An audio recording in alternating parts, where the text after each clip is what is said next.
Hello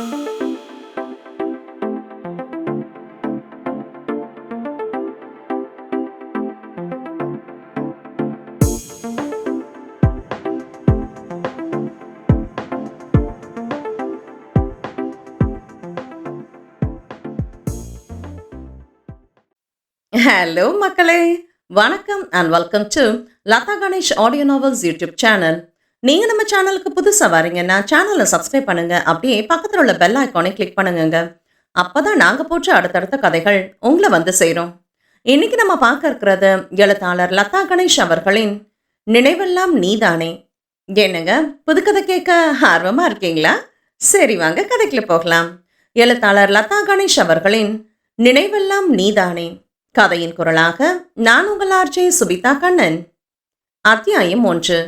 எப்போதும் உன் நினைவுகள் என்னை துரத்த ஓடி ஒளிய இடம் தேடினேன் உன் இதயத்தில். அழகாய் விடிந்த காலை பொழுது அந்த வீட்டில் மகிழ்ச்சி கலந்த பரபரப்பை ஏற்படுத்தி இருந்தது. என்னம்மா நீங்க 3 வருஷமா வீட்டுக்கே வராதவன் இப்பதான் ஒரு வழியா நம்ம வீட்டுக்கு வாரன்னு சொல்லியிருக்கான். அவனுக்கு பிடிச்சதெல்லாம் சமைக்க சொன்னா இன்னும் ரெடி ஆகலன்னு அசால்ட்டா சொல்றீங்க? சரி சரி, எல்லாத்தையும் சீக்கிரமா ரெடி பண்ணுங்க. நானே நேர்ல போய் அவனை கூட்டிட்டு வர போறேன் என்று பரபரத்தபடி இருந்தான் நந்தகுமார். என்னமோ உனக்கு மட்டும்தான் அவன் மேல பாசம் இருக்கிற மாதிரி இந்த துடிக்கிற. எங்களுக்கும் தான் அவனை பார்க்கணும்னு ஆசையா இருக்கு. அவனுக்கு பிடிச்ச சாப்பாட்டை பிடிச்ச விதத்துல செய்ய வேண்டாமா? இத்தனை வருஷம் கழிச்சு என் கையால சாப்பிட போறான். அதனால நானே எல்லாத்தையும் பார்த்து பார்த்து என் கையால செஞ்சுட்டு இருக்கேன். அதுக்கு நேரம் பிடிக்க தானே செய்யும். நீ போய் அவனை கூட்டிட்டு வர்றதுக்குள்ள எல்லாம் ரெடியா இருக்கும் என்று மீண்டும் தன் வேலையில் மூழ்கினார் பார்வதி. நேரம் பிடிக்கிறது இருக்கட்டும், பதட்டத்துல பாத்திரத்தை பிடிக்க வச்சிடாதீங்க என்று கேலி செய்த மூத்த மகனை கையில் இருந்த கரண்டியை தூக்கி காட்டி மிரட்டி அழகாய் சிரித்த அன்னையை கொஞ்ச நேரம் ரசித்துவிட்டு அங்கிருந்து கிளம்பி சென்றான் நந்து. காரை ஓட்டி சென்றவன் மனதில் 1000 எண்ணங்கள் வந்து போனது. அம்மா இப்படி சிரிக்கிறத பார்த்து எத்தனை நாள் ஆச்சு. கடைசியா அவங்களோட செல்ல பையன் ஊரை விட்டு போறதுக்கு முன்னாடி மனசு விட்டு சிரிச்சது. இப்படி எல்லாரையும் கஷ்டப்படுத்திட்டு அவனும் கஷ்டத்தை அனுபவிச்சுக்கிட்டு இப்ப பிரிஞ்சிருக்கணும்னு என்ன அவசியம் வந்துச்சு என்று தன் தம்பி மீது வந்த சிறு கோபத்தை தன் காரை முந்திக் கொண்டு விரைந்து சென்ற கார் டிரைவர் மீது திருப்பி வேகமாய் கார் ஹாரன் செய்தான். கொஞ்சம் மனம் அமைதிக்கு திரும்பவும் மீண்டும் பழைய நினைவில் மூழ்கினான் நந்து. 3 வருடங்களாக இந்த வீட்டை விட்டு ஊரை விட்டு பாசமாய் வளர்த்த பெற்றோரை பிரிந்து ஏன் தான் சென்றான் ஸ்ரீராம்? இதற்கு மட்டும் பதிலே இல்லை. அவனை கேட்டாலும் எதையும் கேட்காதே என்கிறான். அப்படி என்ன நடந்தது அவன் வாழ்வில்? எப்போதும் ஸ்ரீராம் கண்களில் நிறைந்திருக்கும் சிரிப்பு, குறும்புகள் கொண்ட குழந்தைத்தனம், வார்த்தைக்கு வார்த்தை போரிடும் துடுக்கான பேச்சு எதுவுமே தற்போது அவனிடம் இல்லை என்பது எப்போதாவது அவனை பார்க்க போகும் நந்துவிற்கு மட்டுமே தெரியும். இங்கு வந்தால் பழையபடி மாறிவிடுவான். சமிக்குட்டி புன்னகை எல்லாவற்றையும் மாற்றும் என்ற நம்பிக்கையில் இருந்தான் நந்து. அவன் எண்ண ஓட்டத்தை தடை செய்தது போல் விமான நிலையம் வந்திருந்தது. ஆவலாய் காத்திருந்தவனிடம் உதட்டை தாண்டாத புன்னகை மட்டும் செலுத்தியபடி நந்து அருகில் வந்தான் ஸ்ரீராம். 3 ஆண்டுகளில் ஒரு மனிதன் இவ்வளவு முதிர்ச்சி பெற முடியுமா? அந்த அளவிற்கு ஸ்ரீயின் தோற்றம் இருந்தது. சற்று இறுகிய முகத்தில் புன்னகை என்பது பெயரளவில் இருந்தது. ஏனோ அவன் கல்லூரி நாட்களின் முகம் நந்து மனக்கண் முன் தோன்றி மனதை மேலும் பாதித்தது. மனதில் உண்டான வழியை மறைக்க தெரியாமல் ஸ்ரீயிடம் நேரடியாகவே கேட்டுவிட்டான் நந்து. உன் வாழ்க்கையில அப்படி என்ன தாண்டா நடந்துச்சு? ஏன் இப்படி மாறிட்ட? உன்னை இந்த கோலத்துல பார்த்தா அப்பாவும் அம்மாவும் கஷ்டப்படுவாங்கன்னு தெரிஞ்சிருந்தோம் நீ இப்படி எதையோ பறிகொடுத்த மாதிரி நடந்துக்கிறது ரொம்பவே கஷ்டமா இருக்கு ஸ்ரீ என்று வேதனை மிகுந்த குரலில் வினவினான் நந்து. தன் வருத்தம் கண்டும் மௌனம் கலைக்காமல் சிலையென அமர்ந்திருந்த தம்பி முகத்தை கோபமாய் பார்த்து, ஸ்ரீ தயவு செஞ்சு உனக்கு என்ன நடந்துச்சுன்னு என்கிட்ட மட்டுமாவது சொல்லு. என்னால ஏதாவது செய்ய முடியுமான்னு பாக்குறேன். இப்படி உனக்குள்ளே எல்லாத்தையும் மூடி மறைச்சுக்கிட்டு எங்களே சேர்த்து கஷ்டப்படுத்தாத என்று கோபத்தை அடக்கிய குரலில் கேட்டவன் முகத்தை உணர்ச்சிகள் துடைத்த பார்வை பார்த்தவன், எதுக்கு இப்படி புலம்பி தள்ளுற? உன் முன்னாடி நல்லா தானே உட்கார்ந்துருக்கேன் என்று பதில் தந்துவிட்டு மீண்டும் பாதையை வெறிக்க துவங்கினான் ஸ்ரீராம். நல்லா இருக்கியா? இங்கிருந்து போனதுக்கு அப்புறம் உன் அழகு முகத்தை கண்ணாடி கிட்ட காட்டினதே இல்லையா? நீ இப்ப பார்க்க எப்படி இருக்க தெரியுமா? எனக்கும் மூத்தவ மாதிரி இருக்க. இன்னும் 2 வருஷம் கழிச்சு வந்திருந்தா எனக்கு தாத்தா மாதிரி இருப்ப என்று வருத்த குரலில் கூறிய நந்துவிற்கு கசந்த புன்னகையை பதிலாக தந்துவிட்டு, சமிக்குட்டி மதி எல்லாரும் எப்படி இருக்காங்க என்று பட்டும் படாமல் பேசினான் ஸ்ரீ. நான் என்ன பேசிட்டு இருக்கேன், நீ என்ன கேட்டுட்டு இருக்க என்று சலிப்புடன் நந்து கேள்விக்கு, நான் கேட்ட கேள்விக்கு நீ இன்னும் பதில் சொல்லலையே என்ற கேள்வியை பதிலாய் திருப்பினான் ஸ்ரீ. எல்லாரும் நல்லா இருக்காங்க என்ற பதிலுடன் நந்து ஸ்ரீயின் பதிலுக்கு காத்திருக்க, நந்துவிற்கு ஸ்ரீயின் மௌனமே பதிலாக இருந்தது. இனி இவனே வாயை திறந்து சொன்னா தவிர விஷயம் தெரியாது என்று அதற்கு மேல் குடைந்து கேள்வி கேட்காமல் அமைதியானான் நந்து. வெகு நாட்களுக்கு பிறகு தன் மகனை சந்திக்கும் பார்வதி நாதனுக்கும் சற்று அதிகமாகவே ஏமாற்றத்தை தந்தது ஸ்ரீயின் முகமும் அந்நியமான நடவடிக்கையும். வீட்டில் நுழையும் போதே இருக்கும் அமைதியை விரட்டியடிக்கும் இயல்பான கலகலப்பு பேச்சும், சோகத்தில் இருப்பவரையும் சோகமறந்து மனம் விட்டு சிரிக்க வைக்கும் குறும்பான பேச்சும் அவனிடம் இல்லை. முகத்தில் ஏற்பட்டிருந்த முதிர்ச்சி, பொலிவிழந்த கண்களும் பெற்றோர் மனதை மேலும் நோகடித்தது. ஒருவன் தன் இயல்பிலிருந்து மாறும் அளவிற்கு அவன் வாழ்வில் அப்படி என்ன நடந்திருக்கும் என்று அனைவரும் குழம்பி நிற்க தானே முன் வந்து நடந்ததை கூறினான் ஸ்ரீ. தன் வாழ்வில் நடந்ததை சுருக்கமாய் விளக்கியவனை வெளியகலாமல் பார்த்தபடி எல்லாவற்றையும் கேட்டுக்கொண்டிருந்த மற்றவர்களுக்கு அவன் கூறிய செய்தியில் திருமணம் வேண்டாம் என்றும் இனியும் ஒரு பெண்ணை நம்பி தன் வாழ்வை ஒப்படைக்க தயாரில்லை என்பதும் மிகுந்த அதிர்ச்சியை கொடுத்தது. பெற்றோர் வேறு கவலையில் இருக்க நந்தகுமார் சற்று தெளிவுற்றான். காதல் தோல்வியில் துவடுவது சகஜம்தான். அதற்காக இப்படியே வாழ வேண்டிய அவசியமில்லை. காலம் மாறும்போது மனமும் மாறும். மாற்றம் நிகழும் போது மீண்டும் காதலும் மலரும் என்று நம்பிக்கை கொண்டான். இந்த அளவிற்கு நந்து நம்பிக்கை கொள்வதற்கு காரணம் உண்டு. தன் தம்பியான ஸ்ரீயை பற்றியும் அவனது நடவடிக்கை பற்றியும் கொஞ்சமேனும் அறிந்தவன் நந்தகுமார். அவன் அறிந்த வரையில் ஸ்ரீக்கு பெண்கள் என்றால் இவ்வளவு வெறுப்பு இருந்ததில்லை. அவன் குழுவில் பெண் தோழிகளும் உண்டு. அதனால் நிச்சயம் மாற்றம் நிகழும் என்று உறுதியாய் எண்ணினான் நந்து. எனவே தம்பி சொன்ன செய்தி அவ்வளவு பயப்படும்படியாக நந்துவிற்கு படவில்லை. ஆனால் ஸ்ரீயின் பிடிவாதம் அறிந்ததால் அது எளிதில் சாத்தியமில்லை, எண்ணியதை விட கொஞ்சம் அதிகமாகவே காலம் பிடிக்கும் என்று மட்டும் எண்ணினான் நந்து. தன் பொழுதுகள் முழுவதையும் வீட்டிலேயே கழித்த ஸ்ரீயிடம் வந்த நந்துவும் நாதனும் அலுவலகத்திற்கு வருமாறு அழைத்தனர். நீங்க சொல்றதும் சரிதான். இன்னும் எத்தனை நாளைக்கு தான் இந்த சமிக்குட்டி கூட விளையாடுறது? அவளுக்கு நானும் எனக்கு அவளும் அழுத்து போறதுக்கு முன்னாடி ஏதாவது செய்யணும்னு நானே நினைச்சிட்டு இருந்தேன். நல்ல வேலை நீங்களே கேட்டுட்டீங்க. கொஞ்சம் வெயிட் பண்ணுங்க, நான் இதோ வந்துடுறேன் என்று எழுந்து உள்ளே சென்று கையில் சில கவர்களை எடுத்து வந்தான் ஸ்ரீ. இவன் என்ன செய்ய போகிறான் என்று புரியாமல் தந்தையும் மகனும் ஒருவரையொருவர் பார்த்து கொள்ள அவர்கள் முகமாற்றத்தை கவனியாதவன் போல, அண்ணா இது ஜாப் கன்ஃபர்மேஷன் லெட்டர்ஸ், சீக்கிரமே வேலையில ஜாயின் பண்ண சொல்லியிருக்காங்க. நீயும் அப்பாவும் ஒரு தடவை பார்த்துட்டா ரிப்ளை மெயில் அனுப்பிடுவேன் என்று சாதாரணமாய் கூறிக்கொண்டிருந்தான் ஸ்ரீ.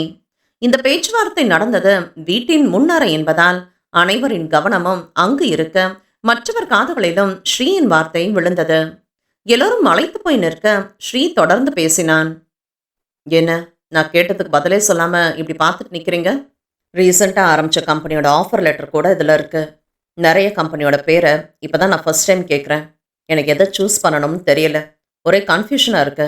அதனால தான் உங்ககிட்ட ஒப்பீனியன் கேட்குறேன் என்று கூறிக்கொண்டிருந்தவனை இடைமறித்த மதி, என்ன பேசுறேன்னு புரிஞ்சுதான் பேசுறியா ஸ்ரீ? நம்ம கிட்டே அத்தனை கம்பெனிஸ் இருக்கு, ஆயிரக்கணக்கான பேரு நம்ம கிட்ட வேலை பார்க்குறாங்க. அப்படி இருக்கும்போது நீ அடுத்த கம்பெனிக்கு போய் மாச சம்பளத்துக்கு வேலை பார்த்தா நல்லவா இருக்கும் என்று சற்று கோபமாய் வினவினாள் மதி, நந்துவின் மனைவி. எல்லாம் புரிஞ்சுதான் பேசுறேன். ஒரு தடவைக்கு பல தடவை யோசிச்சு பார்த்துட்டேன். இதுதான் சரியான முடிவா இருக்கும்னு தோணுது என்றான் ஸ்ரீ. நீ யோசிச்ச லட்சணம் என்னன்னு நல்லாவே தெரியுது என்று கோபம் குறையாமல் சிடுசிடுத்தாள் மதி.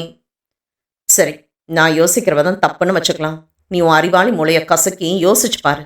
நான் என்ன சொல்ல வாரேன்னு தெளிவா புரியும். நம்ம பிஸ்னஸ் எல்லாம் அப்பாவும் அண்ணனும் நல்லபடியா நடத்திட்டு இருக்காங்க. இப்ப நடுவுல போய் நந்தி மாதிரி நான் நடுவுல நுழைஞ்சா நல்லாவா இருக்கும்?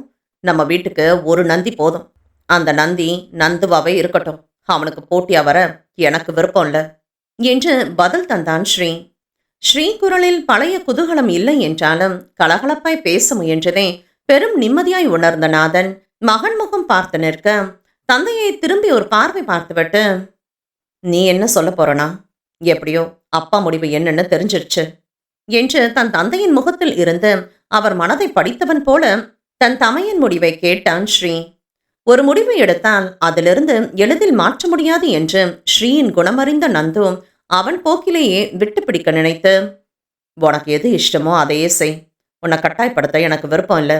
அப்படியே கட்டாயப்படுத்தினாலும் நீ அதை கேட்க போறதும் இல்லைன்னு தெரிஞ்சதுக்கப்புறம் எதுக்கு தேவையில்லாம அதை ட்ரை பண்ணிக்கிட்டு என்று ஸ்ரீ கொடுத்த கவர்களிலிருந்து ஒன்றை எடுத்து அவன் முன் நீட்டியவன். இதோ இந்த கம்பெனி நல்ல ஃபேமஸ் ஆனது. மார்க்கெட்ல இந்த கம்பெனிக்கு நல்ல பேர் இருக்கு. இதுக்கே ரிப்ளை பண்ணிடு என்றான் நந்து. ரிப்ளை மெயில் அனுப்புறதுக்கு முன்னாடி உன்கிட்ட ஒரு சின்ன ரிக்வெஸ்ட்.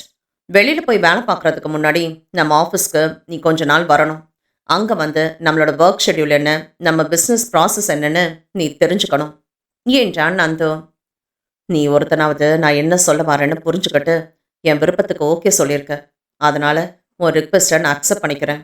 ஆஃபீஸ்க்கு எப்போ போகலாம் என்று தன் சம்மதத்தை தெரிவித்தான் ஸ்ரீ. கணவனின் எண்ணம் புரிய பெற்றவளாய், நாளைக்கு போங்க ஸ்ரீ, நாளைக்கு புதன்கிழமை நல்ல நாள், அதனால என்று மதி முடிப்பதற்குள் இடையில் நுழைந்த ஸ்ரீ, நீயும் எப்ப இருந்து இப்படி மாறின? அம்மா மாதிரி நல்ல நாள் அது இதுன்னு பஞ்சாங்கம் பேசிக்கிட்டு என்று சிரித்தவன், உன் புருஷனுக்கு கொடுத்த மாதிரியே மதிப்பு மரியாதையும் அவனோட சரி பாதி உனக்கும் கொடுக்கணும் இல்லையா? அதனால உன் ஆசைப்படியே நாளைக்கே போறேன் என்று கூறி சமியை தூக்கி கொண்டு தோட்டத்தில் விளையாட சென்று விட்டான் ஸ்ரீ. என்னடா அவன் தான் வெளியில வேலைக்கு போறேன்னு புரியாம பிடிவாதம் பிடிக்கிறான். பெரியவனா பொறுமையா பேசி அவன் செய்யற தப்ப புரிய வைக்காம நீ அவன் சொல்றதுக்கெல்லாம் சரின்னு தலையாடிட்டு இருக்க. இதுல நம்ம ஆபீஸ்க்கு வந்து கொஞ்ச நாள் வேலை பார்க்கணும்னு ரெக்வெஸ்ட் வேற. வர இந்த வீட்டுல என்ன நடக்குதுன்னு ஒண்ணுமே புரியல. ஆளாளுக்கு அவங்கவுங்க இஷ்டத்துக்கு எதையோ செய்றீங்க என்று அழுத்து கொண்டார் பார்வதி. தன் கணவன் மனதை படித்தவள், அத்த உங்க பெரிய பையன் ஏதாவது செஞ்சா அதுல கண்டிப்பா ஒரு காரணம் இருக்கும். நம்ம ஸ்ரீ ஒரு வேலையில இறங்கிட்டா அவ்வளவு ஈஸியா அதுல இருந்து பின்வாங்க மாட்டாரு. அதனாலதான் உங்க பெரிய பையன் ஸ்ரீய நம்ம ஆஃபீஸ்க்கு வந்து வேலை பார்க்க சொல்றாரு. நம்ம ஆஃபீஸ் ஒர்க்கு ஸ்ரீக்கு பிடிச்சு போச்சுன்னா அதுக்கப்புறம் அவரை வெளியில போக சொன்னாலும் போக மாட்டாரு. அதனாலதான் அவரு இப்படி ஒரு திட்டம் போட்டு ஸ்ரீய முதல்ல நம்ம ஆஃபீஸ்க்கு வர வைக்கிறாரு என்று தான் புரிந்து கொண்டதை தன் அத்தைக்கும் புரிய வைக்க முயன்றாள் மதி. தான் சொல்லாமலேயே தன் எண்ணத்தை புரிந்து கொண்ட மனைவியை மெச்சுவது போல பார்த்தபடி, மதி சொல்றது சரிதாமா, எல்லாம் சரியா நடக்கும், நம்ம ஸ்ரீ மனசும் மாறும், நம்பிக்கையோட இருங்க என்று தன் அன்னையை தேற்றுவிட்டு மனைவியின் காதருகில் குனிந்து, என்ன நல்லா புரிஞ்சு வச்சிருக்கே, இதுக்கு ஏதாவது ஸ்பெஷலா கிஃப்ட் கொடுக்கணுமே என்று காதல் பார்வையில் கிசுகிசுத்தான் நந்து. பக்கத்துல அத்தை இருக்கிற தெரியல, அப்படி என்ன பார்வை, கண்ணு நோண்டிடுவேன் என்று பொய்யாய் கோபம் காட்டி கண்ணால் சிரித்து வெட்கத்துடன் உள்ளே சென்றவளை ரசித்துவிட்டு ஸ்ரீயிடம் சென்றான் நந்து. தோட்டத்தில் சமிக்குட்டியுடன் விளையாடி கொண்டிருந்த தன் தம்பியை நெருங்கி, நீ நாளை காலையில ரெடியாயிரு ஸ்ரீ என்றான் நந்து. ஒரு நிமிஷம் நந்து, நீ நினைக்கிற மாதிரி என் முடிவை அவ்வளோ ஈஸியா மாத்திக்க மாட்டேன், அதை மட்டும் ஞாபகத்தில் வச்சுக்கோ என்றான் ஸ்ரீ.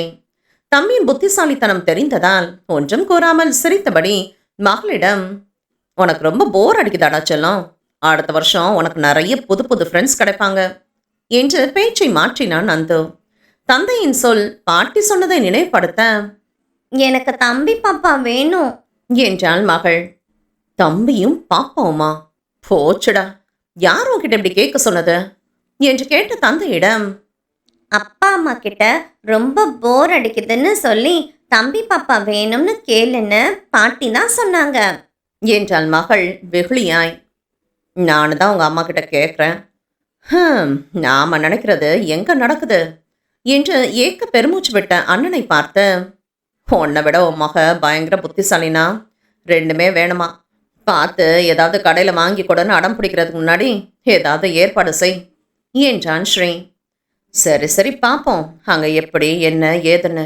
நீயும் கல்யாணத்தை பண்ணிக்கிட்டு அடுத்தடுத்து வாரிசை தரப்போறியா, இல்லை என்ன மாதிரி பொண்டாடிக்கிட்ட கெஞ்சிட்டு இருக்க போறியான்னு நானும் பார்க்க தானே போறேன் என்று கேலி செய்த நந்து. ஸ்ரீயின் முகம் வேதனையில் சுருங்கிட அவனிடம் உண்டான மாறுதலை கண்டும் காணாதது போல, சரி குட் நைட், மறந்துடாத காலையில் ரெடியா இருக்கணும் என்று நகர்ந்தான் நந்து. நந்துவின் வார்த்தைகள் ஸ்ரீனுள் புதைந்த பழைய நினைவுகளை எழுப்பியது.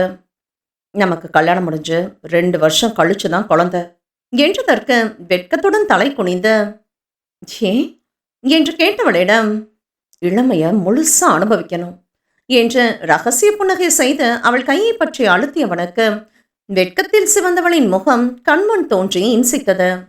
இங்கு வந்ததிலிருந்து அவள் நினைவுகள் அதிகம் துரத்துவது போல உணர்ந்தான் ஸ்ரீ. ஒரு சில நாள்லயே எப்படி மாறிட்டா, இப்ப யார் கூட எப்படி வாழ்றாளோ என்ற எண்ணத்தில் துவண்டு போனவன், என்னால ஏன் இன்னும் அவளை முழுசா வெறுக்க முடியல?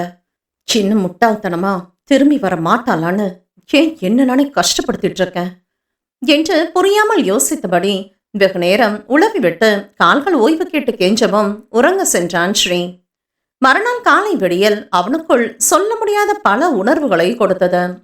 இன்பமும் துன்பமும் நெருங்கி வருவதாய் உணர்ந்தான் ஸ்ரீ. சரியாக அலுவலகம் செல்லும் நேரம் கீழே வந்தவன் பார்வதி வற்புறுத்தலினால் உண்டேன் என்ற பெயருக்கு 2 வாய் உண்டுவிட்டு தந்தை தமையனை பின்தொடர்ந்தான் ஸ்ரீ. புதிதாய் உள்ளே நுழைந்தவனை பார்த்து குறுகுறுத்த விழிகளை பொருட்படுத்தாது நேரே அலுவலக அறைக்கு சென்றவர்கள் அலுவலகத்தின் பணியாளர்களை அறிமுகம் செய்திட நந்து விரும்பிய போது, வேண்டாம் என்று மறுத்துவிட்டு, நான் இங்கே வரப்போறது கொஞ்ச நாள் தான், இதுக்கு எதுக்கு தேவையில்லாத ஃபார்மாலிட்டிஸ் என்று சொன்னான் ஸ்ரீ. ஏனோ மனதில் சிறு உறுத்தலை உணர்ந்து புரியாத ஒன்றை எண்ணி நேரம் செல்வதை தவிர்க்க மற்ற விஷயத்தை பார்ப்போம் என்று நந்துவின் அறைக்குள் சென்றான் ஸ்ரீ. அலுவலக விவரங்கள் அடங்கிய ஃபைல்கள் எடுத்து வரும்படி உத்தரவிட்டான். ஸ்ரீயிடம் திரும்பி, ரிப்ளை பண்ணிட்டியா என்றான் நந்து. இன்னைக்கு தான் பண்ணணும் என்றவனிடம் அலுவலக ஃபைல்களை நீட்டியது 2 கரங்கள். கரங்களா வெண்டை பிஞ்சுகளா என்று எண்ணம் தோன்றியதும் நிமிர்ந்து அவள் முகத்தை பார்த்த ஸ்ரீக்கு அதிர்ச்சி, ஆச்சரியம், மகிழ்ச்சி எல்லாம் கலந்த கலவையான உணர்வினை உணர்ந்தான்.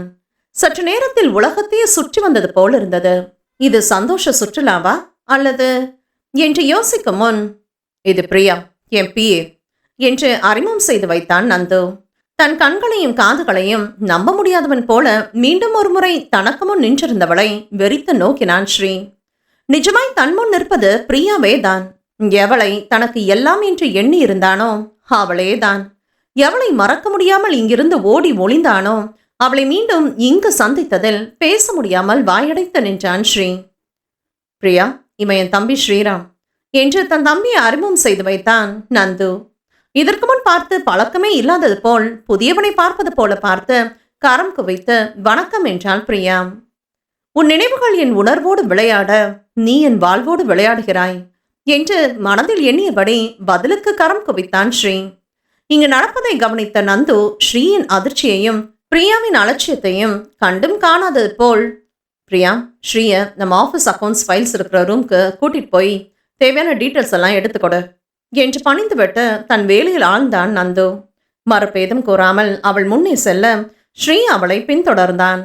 ஃபைல் அறைக்கு அழைத்து சென்றவள், இது போன வருஷத்துக்கான அக்கௌண்ட்ஸ் ஃபைல்ஸ், அந்த பக்கம் இருக்கிறது அதுக்கு முந்தின வருஷம் என்று கூறிக்கொண்டிருக்க உணர்ச்சிகள் துடைத்த வெற்று குரலில், எத்தனை குழந்தைங்க பிரியா என்றான் ஸ்ரீ. அவன் எதுவுமே பேசாதது போன்று சற்றும் சலனமின்றி மீண்டும் ஃபைல்களை பற்றி கூறத் தொடங்கினாள் பிரியா. நான் உன்கிட்ட தான் கேட்டுட்டு இருக்கேன் என்றான் ஸ்ரீ சற்று அழுத்தமாக.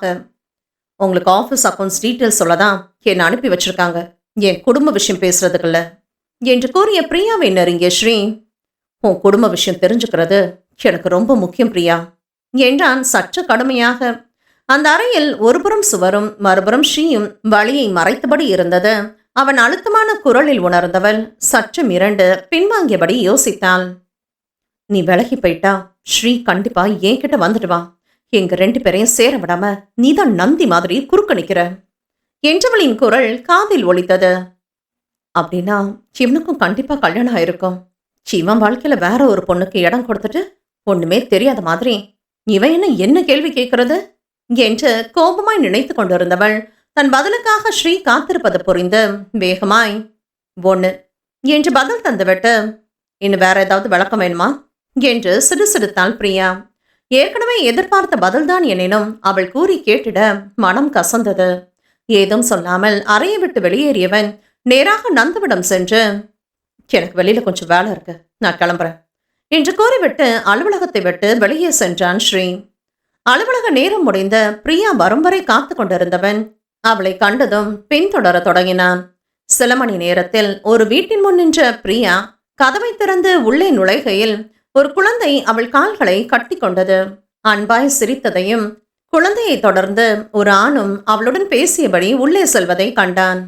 ஏதோ ஒன்று தன் கை நழுவி சென்றது போலவும் காத்திருந்த காலம் அனுபவித்த வழியை விட அதிகமான வழியை உணர்ந்தான் ஸ்ரீராம். அத்தியாயம் 2. என் கண்களில் விழுந்தவளே, காதல் தந்தவளே, கவிதையாய் வடிக்கின்றேன் என் காதல் நினைவுகளை, கண்ணீரால் அழிக்கின்றேன் அதன் சுவடுகளை. பிரியாவிற்கு திருமணம் நடந்திருக்கும் என்று ஸ்ரீ எதிர்பார்த்ததுதான். ஆனால் அதை நேரில் பார்த்த பிறகு அவனால் இதை ஏற்றுக்கொள்ள முடியவில்லை. தான் இருக்கும் மனநிலையில் வீடு செல்ல மனமில்லாமல் கார் போன திசையில் சென்று கொண்டிருந்தான் ஸ்ரீ. மாலை வீடு திரும்பிய நந்துவிடம், ஸ்ரீ எங்க என பார்வதி கேட்டபோதுதான் அலுவலகத்திலிருந்து கிளம்பியவன் இன்னும் வீடு வந்து சேரவில்லை என்கிற விஷயம் நந்துவிற்கே தெரிந்தது. வெளியில கொஞ்சம் வேலை இருக்குன்னு சொல்லிட்டு போனாமா, வந்துடுவான், கவலைப்படாதீங்க என்று அம்மாவிற்கு ஆறுதல் சொன்ன நந்து, எனக்கும் கொஞ்சம் வெளியில வேலை இருக்கு, போயிட்டு வந்துடுறேன் என்று தானும் வெளியே கிளம்ப தயாரானான். என்ன என்று கேள்வியாய் பார்த்த மனைவி மட்டும் தனியே அழைத்து, காலையிலிருந்தே அவன் சரியா இல்ல, ஏதோ குழப்பத்தில் இருக்கிற மாதிரி இருந்துச்சு. கடைசியா என்கிட்ட சொல்லிட்டு கிளம்பும் போது கூட அவன் கண்ணு கலங்கி இருந்த மாதிரி இருந்துச்சு. காலையில கொஞ்ச நேரத்துலயே ஆஃபீஸ்ல இருந்து கிளம்பி போனவன் இப்ப வரைக்கும் வீட்டுக்கு வரல. நான் போய் அவன் எங்க இருக்கான்னு பாக்குறேன். நீ அம்மாவை பார்த்துக்கோ, ஏதாவது நினைச்சு கவலைப்பட்டுட்டு இருக்க போறாங்க. ஸ்ரீ வீட்டுக்கு வந்துட்டானா எனக்கு உடனே இன்ஃபார்ம் பண்ணு என்று மனைவியிடம் மட்டும் உண்மையை கூறிவிட்டு தன் தம்பியை தேடி புறப்பட்டான் நந்து. ஸ்ரீயை தேடி எங்கு செல்வது என்ற குழப்பம் ஒரு பக்கம். பிரியாவை சந்தித்த பிறகுதான் இந்த மாற்றமே. ஒருவேளை அவன் காதலித்ததாக கூறிய பெண் சாயலில் இருப்பாளோ, இல்லை அவளை நினைவுபடுத்தும் ஏதாவது நடவடிக்கை இவளிடம் இருந்திருக்குமோ? சரி, எதுவாக இருந்தால் என்ன, இனி நடப்பதை பார்ப்போம் என்று காரில் ஏறி ஸ்ரீயை செல்போனில் தொடர்பு கொண்டான். ஸ்விட்ச் ஆஃப் என்று வந்தது. பதட்டத்துடன் காரை எடுத்து வழக்கமாக ஸ்ரீ செல்லும் இடங்களுக்கு தேடி சென்றான். வந்ததிலிருந்து வழக்கமாக செல்லும் இடங்களில் அவன் கிடைக்கவில்லை. வேறு எங்கு தேடுவது என்ற வருத்தத்தில் சோர்வுடன் காருக்கு திரும்புகையில் எதிரே பிரியா வருவதை கண்டவன் மனதின் சோர்வு முகத்தில் தெரியாமல் மறைத்து கொண்டு புன்னகை செய்தான் நந்து. என்ன சரிங்க என்று விளக்க, அது ஒன்றும் இல்லை, சும்மாதான். நீ என்ன இங்க என்றான் நந்து. அடிக்கடி இந்த கோவிலுக்கு வருவேன், இப்பவும் கோவிலுக்கு தான் வந்தேன் என்றவள் தனக்கு அருகில் இருந்தவர்களை காட்டி, இது என் அக்கா, இது அவ ஹஸ்பண்ட், இந்த குட்டி அவங்களோட பொண்ணு, பேரு வருணி என்று அறிமுகப்படுத்திவிட்டு எதிரில் இருந்த கோவிலை சுட்டி காட்டி, இது ரொம்ப பிரசித்தி பெற்ற கோவில் சார், நீங்களும் வாங்கல, சாமி கும்பிட்டுட்டு போகலாம் என்று அழைத்தாள் பிரியா. ஸ்ரீயும் இந்த கோவிலுக்கு வருவான் தானே, இதுக்குள்ள தேடி பார்க்கலையே, ஒருவேளை அவன் உள்ள இருந்தா என்று யோசித்தபடி அவர்களுடன் நடக்க துவங்கினான் நந்து. கோவில் பிரகாரத்தை ஒரு முறை சுற்றியபடி ஸ்ரீயை தேடியவனின் கண்களில் பிரியாவின் வாடிய முகம் தென்பட்டது. இவனை ஏன் இன்னைக்கு ஸ்ரீயை பார்த்ததுல இருந்து ஒரு மாதிரி சோகமாவே சுத்திட்டு இருக்கா என்று புரியாமல் குழப்பமாய் அவள் முகம் பார்த்து கொண்டு நின்ற போது சிந்தனையை கலைக்கும் விதமாய் அவன் அலைபேசியை அழைத்தது. எடுத்து பேசியவன், ஒரு முக்கியமான வேலை வந்துருச்சு, நான் அவசரமா போகணும், நான் கிளம்புறேன், உங்களை மீட் பண்ணதுல ரொம்ப சந்தோஷம் என்று மற்றவர்களிடம் கூறிவிட்டு பிரியாவிடம் திரும்பினால் அவள் யாரையோ தேடுவது போல இருக்க அவள் பார்வை சென்ற திசையை தானும் கவனித்துவிட்டு யாருமே இல்லை என்று அவள் புறம் திரும்பினால் அவளும் தான் தேடியது கிடைக்கவில்லை என்று கலங்கிய விழிகளுடன் இருந்தாள். இவள் யாரை தேடுகின்றாள் என்று யோசித்தவனை போன் அழைப்பில் கேட்ட செய்தி அதற்கு மேல் சிந்திக்க விடாமல் இழுத்தது. ஸ்ரீயின் எண்ணம் வரவும் வேகமாய் பிரியாவிடம் சொல்லிக் கொண்டு கிளம்பினான் நந்து. அவசரமாய் காருக்கு வந்தவன் உடனே மனைவியை அழைத்து விவரம் கூறிவிட்டு, அம்மா அப்பா கிட்ட இதை சொல்லாத, அவங்களால இதை தாங்கிக்க முடியாது, அவனோட பழைய ஃப்ரெண்ட்ஸை மீட் பண்ண போயிருக்கான், அதனால வர லேட் ஆகும், ஸோ அவனுக்காக வெயிட் பண்ணாம சாப்பிட்டு தூங்க சொல்லு என்றவன் தாமதிக்காமல் தங்கள் விருந்தினர் பங்களாவிற்கு சென்றான் நந்து. நான் எவ்வளவு சொல்லியும் தம்பி கேட்கலங்க பெரிய தம்பி, இன்னும் வாங்கியார சொல்லி பிடிவாதம் பிடிச்சாங்க, எனக்கு என்ன பண்றதுன்னே தெரியல, எதுக்கும் உங்ககிட்ட செய்தியை சொல்லிடலாம்னு தோணுச்சு, அதே உடனே போனை போட்டு உங்ககிட்ட சொல்லிவிட்டேனுங்க, தம்பி மாடி ரூம்ல தான் இருக்காங்க, நான் வாசல் கிட்டக்க போறேன் என்று கூறிவிட்டு நகர்ந்தான் தோட்டக்காரன் முத்தையா. மாடி அறைக்கு தம்பியை நாடி சென்றான் நந்து. முழுவதும் குடித்துவிட்டு தன்னிலை உணராதவனாய் புலம்பிக் கொண்டிருந்தான் ஸ்ரீ. அவனை எழுப்பி வீட்டிற்கு அழைத்து வந்தான் நந்து. ஸ்ரீ அவனின் பழைய நண்பர்களை காண சென்றதாக கூறியதால் பார்வதியும் நாதனும் கவலையாகன்று உறங்க சென்றனர். சத்தம் எழுப்பாமல் மதியும் நந்துவும் ஸ்ரீயை அழைத்து சென்று அவன் அறையில் படுக்க வைத்தனர். அப்போதும் அவனது புலம்பல் ஓயவில்லை. உன்னை மறக்க முடியாம நான் தவிச்சிட்டு இருக்கேன், நீ என்னடான்னா என்னை பத்தி கொஞ்சம் கூட கவலைப்படாம கல்யாணம் பண்ணிக்கிட்டு ஒரு குழந்தைக்கு அம்மாவா குடும்ப வாழ்க்கைய சந்தோஷமா வாழ்ந்துட்டு இருக்க, உன்னால எப்படி இதை செய்ய முடிஞ்சது இவ்வளோதான் நமக்குள்ள இருந்த காதலா? 3 வருஷத்துல இப்படி மாறிட்ட? இத பார்க்க தான் இங்க நான் வந்தேனா? இதுக்கு நான் உன்ன பார்க்காமலே இருந்திருக்கலாம். என் வாழ்க்கையில உன்ன சந்திக்காம இருந்திருந்தா, என் வாழ்க்கையாவது சந்தோஷமா இருந்திருக்கும். என்று தன் வேதனை தாங்காமல் தன்னை மறந்து தனது மனதின் பாரத்தை இறக்கிக் கொண்டிருந்தான் ஸ்ரீ. ஏன் என்ன ஏமாத்துன? எதுக்காக என்ன விட்டுட்டு போன? நம்ம காதல மறக்க உன்னால எப்படி முடிஞ்சது? புலம்பிக் கொண்டிருந்தவன் அப்படியே அசந்து உறங்கத் துவங்கினான். ஸ்ரீயின் குழப்பத்திற்கும் இந்த குடிக்கும் காரணம் புரியாமல் விழித்த மதியிடம், எனக்கு எல்லாம் புரிஞ்சிருச்சு. ஸ்ரீ சொன்னானே, அவனை புரிஞ்சுக்காம பிரிஞ்சு போனவ அந்த பிரியா இப்ப நம்ம ஆஃபீஸ்ல தான் வேலை பார்க்குறான். அவளுக்கு கல்யாணம் ஆயிடுச்சுன்னு நினைச்சிட்டு இருக்கான். அதனால தான் இப்படி குடிச்சிட்டு புலம்பிட்டு இருக்கான். எல்லாம் சரியாயிடும்னு எனக்கு இப்ப நம்பிக்கை வந்துடுச்சு. அதுவா சரியாகலைன்னா இழுத்து பிடிச்சு சரி செய்ய வேண்டியதுதான் என்று கவலையாகன்று மனம் நிறைந்த புன்னகை செய்தான் நந்து. அவன் புன்னகை தொற்றிக் கொண்டது போல மதியம் மென்னகி போத்தாள். அத்தியாயம் 3. உன்னிடம் ஏமாந்ததால் உன் இனம் அனைவரையும் வெறுக்கின்றேன். வெறுப்பின் துவக்கம் நீயே, அதை மாற்றும் மருந்தும் நீயே. தன்னிலை மறந்து எல்லாவற்றையும் உளறியதாலோ என்னவோ கொஞ்சம் தெளிவாக யோசிக்க துவங்கியது ஸ்ரீயின் மூளை. எங்கிருந்தாலும் வாழ்க என கூறும் அளவிற்கு இல்லை என்றாலும் அவள் வாழ்வை கெடுக்கும் எண்ணம் துளியும் இல்லை. இருந்தும் சில விஷயங்கள் அவளிடம் கேட்க வேண்டியுள்ளது. முக்கியமாய் கடைசியாக அவள் தன் மீது கூறிய பொல்லாத குற்றத்தை தெளிவுபடுத்த வேண்டும். அதற்கு சரியான விடை கிடைத்த பின் இனி என்றுமே அவளை சந்திக்கவே கூடாது என்ற முடிவோடுதான் அலுவலகம் கிளம்பினான் ஸ்ரீ. தன் வாழ்வில் நிகழப்போகும் மாற்றம் ஏதும் அறியாமல் அலுவலகத்திற்கு தயாராக கிளம்பி கீழே வந்த ஸ்ரீ நேரே நந்துவிடம் சென்று, நான் நான் நேத்து அப்படி என்று எதுவும் சொல்ல தோன்றாமல் தன் தவறை எண்ணி குற்ற உணர்வில் வார்த்தை வராமல் தடுமாறி, அம்மா அப்பாவுக்கு என்று இழுத்தான் ஸ்ரீ. தவறு என்று வருந்தி நிற்பவனை மேலும் வருத்த மனமின்றி, அவங்களுக்கு இப்போதைக்கு ஒன்றும் தெரியாது, கவலைப்படாத. ஆனால் திரும்பவும் இதே மாதிரி நடந்துச்சு, நானெல்லாம் வந்து உன்னை காப்பாத்திச்சுக்க மாட்டேன், பார்த்துக்கோ என்று சற்று கண்டிப்பு குரலிலேயே அண்ணனாய் அறிவுறுத்தினான் நந்து. ரொம்ப தேங்க்ஸ்ண்ணா, அம்மா அப்பா கிட்ட எதுவும் சொல்லாமல் இருந்ததுக்கு. நான் நேற்று வேற ஏதாவது சொன்னனா? ஐ மீன் போதையில் ஏதாவது வளரிட்டனோ என்று ஐயமாய் நிறுத்தினான் ஸ்ரீ. என்று யோசித்தபடி, ஆமாம், ஏதோ உன்னால் எப்படி முடிஞ்சது, ஏன் இப்படி பண்ணீங்க, என்னால் எதுவும் முடியல அப்படின்னு என்னென்னமோ வளரிட்டு இருந்த. நீ என்ன சொல்ல வரேன்னு ஒன்றும் புரிஞ்சுக்க முடியல என்று பொய்யுரைத்தான் நந்து. ஸ்ரீயின் மனம் லேசானது. நல்ல வேளை பிரியாவா தான் சொன்னேன்னு புரியல, அது வரைக்கும் நிம்மதி. இல்லை அது வேற அவளுக்கு ஏதாவது புது பிரச்சனையை கொண்டு வந்துடும் என்று நினைத்தபடி நந்துவுடன் கிளம்பினான் ஸ்ரீ. அவசரப்பட்டு தப்பா புரிஞ்சுக்கிட்டு முன்ன பின்ன யோசிக்காம பிரிஞ்சிடுறது, அப்புறம் அதை நினைச்சு ஃபீல் பண்ணிட்டு காலம் முழுக்க கண்ணீர் சிந்துறது. கொஞ்சம் பொறுமையா நடந்தது என்னன்னு விசாரிச்சா போதும், பாதி பிரச்சனை தீந்துடும். இதை நீ புரிஞ்சுக்கிற நேரம் நெருங்கிடுச்சு தம்பி. Get ready for your happiest future life என்று தனக்குள் கூறிக்கொண்டான் நந்து. அலுவலகம் வந்ததும், நந்து, நேற்று நான் தெரிஞ்சுக்கிட்ட சில விஷயத்தை பற்றி இன்னும் டீட்டெயில்ஸ் தெரிஞ்சுக்கணும். அந்த பொண்ணு பிரியா, அதான் உன் பிஏ, அவங்கள வர சொல்றியா என்றான் ஸ்ரீ. உதடுகள் கேலி சிரிப்பில் துடைக்க, என்ன தெரிஞ்சுக்கிட்ட, இன்னும் என்ன தெரிஞ்சுக்கணும் என்று புரியாதது போல கேட்டு, இதில் நம்ம ஆஃபீஸ் ஸ்டாஃப் டீட்டெயில்ஸ் இருக்கு, இதை உன்கிட்ட நேற்றே பார்க்க சொன்னேன். முன்னாடியே இதை பார்த்துருந்தா இந்நேரம் இவ்வளோ குழப்பம் வந்திருக்காது. ஐ மீன் யார் யார் என்ன ஒர்க் பண்ணுறாங்க, அவங்களோட சேலரி என்ன, இதெல்லாம் தெரிஞ்சுக்கிட்டேன்னா இன்னும் கொஞ்சம் அவங்கள ஹேண்டில் பண்ணுறதுக்கு உனக்கு ஈஸியாக இருக்கும். ஃபர்ஸ்ட்டு இதை பார்த்து முடி, அதுக்கப்புறம் யார்கிட்ட என்ன டவுட்டு கேட்கணுமோ கேட்டுக்கோ என்று கையில் இருந்த கோப்புகளை ஸ்ரீமுன் நீட்டினான் நந்து. இது அப்புறமா பார்த்துக்கிறேன், எனக்கு கொஞ்சம் டீட்டெயில்ஸ் வேணும்னு சொன்னனே, முதல்ல உன் பிஏ வர சொல்லு என்று அதிலேயே குறியாய் நின்றான் ஸ்ரீ. அப்படி என்ன டீட்டெயில்ஸ் வேணும் உனக்கு? நேற்று ஒரு 1/2 மணி நேரம் இங்கே இருந்திருப்பியா, அதுக்குள்ள உனக்கு என்ன சந்தேகம் என்று வேண்டுமென்றே குடைந்தான் நந்து.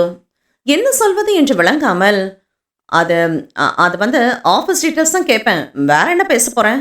கொஞ்ச நாளைக்கு நம்ம ஆஃபீஸ் வேலையை பாருன்னு சொல்லி தானே என்னை கூட்டிகிட்டு வந்தேன், அப்புறம் என்ன எதை கேட்டாலும் ஏன் எதுக்குன்னு குறைஞ்சிக்கிட்டே இருக்க என்று படபடத்தான் ஸ்ரீ.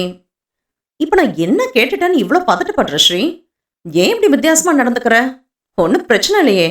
எப்பவும் நிதானமா யோசிச்சு பேசுறவன் நீ. நேத்துலேருந்து உன் நடவடிக்கை கொஞ்சம் கூட சரியில்லை. இந்த மைண்ட் செட்டில் இருக்கும்போது நீ போய் டவுட் கேட்டனா ஒன்றும் மண்டையில் ஏறாது. முதல்ல இந்த ஃபைலை பாரு, ரிலாக்ஸ் ஆயிட்டு அதுக்கப்புறம் ஆஃபீஸ் விஷயத்த பேசிக்கலாம் என்று வம்படியாக கோப்புகளை அவன் கையில் திணித்தான் நந்து. வேண்டாவிருப்பாய் பெற்றுக்கொண்டவன், ஆஃபீஸ் ஸ்டாஃப் டீட்டெயில்ஸ்னா அப்போ இதில் பிரியா டீட்டெயில்ஸும் இருக்குமே என்று ஆவலாய் பிரித்து பார்க்க துவங்கினான். பல பக்கங்கள் ஏனோ தானோ என்று திருப்பியவன் பிரியாவை பற்றிய விவரம் அடங்கிய தாள்களை விரித்தான். தன்னை அறியாமல், ரொம்ப தேங்க்ஸ் நந்து என்று மொழிந்தான் ஸ்ரீ. தம்பியின் முகத்தில் ஏற்பட்ட மகிழ்ச்சியை கண்டு மனம் நிறைய அதை வெளிக்காட்டாமல், எதுக்கு தேங்க்ஸ்? ஓ, உண்மையிலேயே இப்ப ரிலாக்ஸா ஃபீல் பண்றியா என்று சாதாரணமாய் வினவினான் நந்து. எஸ், ரொம்பவே ரிலாக்ஸா ஃபீல் பண்றேன் என்று கவலை அகன்றவனாய் சிரித்தான் ஸ்ரீ. நீ இப்படி சிரிச்சு எவ்வளவு நாளாச்சு தெரியுமா? உன்னை இப்படி பார்க்கும்போது தான் உண்மையிலே நான் ரொம்ப ரிலாக்ஸா ஃபீல் பண்றேன். இப்பதான் எனக்கு நிம்மதியா இருக்கு என்றான் நந்து. மிஸ் பிரியா என்ற எழுத்துக்களில் தன் விரல்களால் மென்மையாக வருடிய ஸ்ரீ. எனக்கும் தான். தனக்குள் முணுமுணுத்து கொண்டவன் நந்து ஏதோ பேச துவங்க அவன் புறம் திரும்பினான் ஸ்ரீ. நம்ம பிஸ்னஸ் ஒர்க் ஷெட்யூல் எப்படி இருக்குன்னு உனக்கு தெரியும் தானே? அடிக்கடி பிஸ்னஸ் விஷயமா நான் வெளியூருக்கு ட்ராவல் பண்ண வேண்டியதாக இருக்கு. அந்த நேரத்தில் ஆஃபீஸ் ஃபேக்ட்ரின்னு எல்லாத்தையும் தனியாக ஹேண்டில் பண்ணுறதுக்கு அப்பா ரொம்பவே கஷ்டப்படுறாரு. நீ ஏன் வெளியில் வேலை தேடுறதை நிறுத்திட்டு நம்ம ஆஃபீஸ்லேயே ஒர்க் பண்ணக்கூடாது என்று கேட்டவன் பிரியா உள்ளே வர அனுமதி கேட்க அனுமதி அளித்தபடி தன் தம்பியை நோக்கினான் நந்து. ஸ்ரீயின் முகத்தில் ஏற்பட்ட மாற்றத்தில் நந்துவிற்கு சிரிப்பு வந்தது. நந்துவின் சிரிப்பில் ஏதோ மறைந்திருப்பதை உணர்ந்த ஸ்ரீ தன்னை கட்டுப்படுத்தி கொண்டு அமைதியானான். பா பிரியா, நான் சொன்ன மாதிரி எல்லாத்தையும் ரெடி பண்ணிட்டியா என்று அவளிடமிருந்து தாள்களை பெற்றுக்கொண்டவன், நீ இன்னும் பதில் என்னன்னு சொல்லவே இல்லையே என்றான் நந்து. பிரியாவின் முகத்தில் பார்வையை பதித்திருந்தவன், ஓகே, நீ சொல்லி நான் எதை முடியாதுன்னு சொல்லியிருக்க. உன் கட்டளைக்கு கட்டுப்பட்டு நடக்க நான் எப்பவும் ரெடி தான் என்றான் ஸ்ரீ. பிரியாவும் ஸ்ரீயை தான் வெறித்து பார்த்து கொண்டிருந்தாள். அவள் பார்வையை உணர்ந்தவன், என்ன என்று கேலியாய் புருவம் உயர்த்தி வினவினான் ஸ்ரீ. சட்டன தலையை வேறுபுறம் திருப்பி, நீங்க கேட்ட டீட்டெயில்ஸ் எல்லாமே இதுல இருக்கு சார் என்று கிளம்பியவளை நிறுத்தினான் நந்து. பிரியா, உனக்கு என் தம்பியை தெரியும் தானே என்ற கேள்வியில் அதிர்ந்து போய் நிற்கையில், என்ன அதுக்குள்ள மறந்துட்டியா? நேத்து தானே இன்ட்ரடியூஸ் பண்ணி வச்சேன் என்று சிரித்தான் நந்து. ஒரு சிலரை அவ்வளோ சீக்கிரத்துல மறக்க முடியாதனா? என்ன பிரியா, நான் சொல்றது சரிதானே என்று ஸ்ரீ பிரியாவின் பொறுமையை சீண்டி கொண்டு இருந்தான். ஞாபகம் இருக்கு சார் என்று பிரியாவிடம், எல்லாமே ஞாபகம் இருக்கா இல்ல என்று கேள்வியாய் நிறுத்தினான் ஸ்ரீ.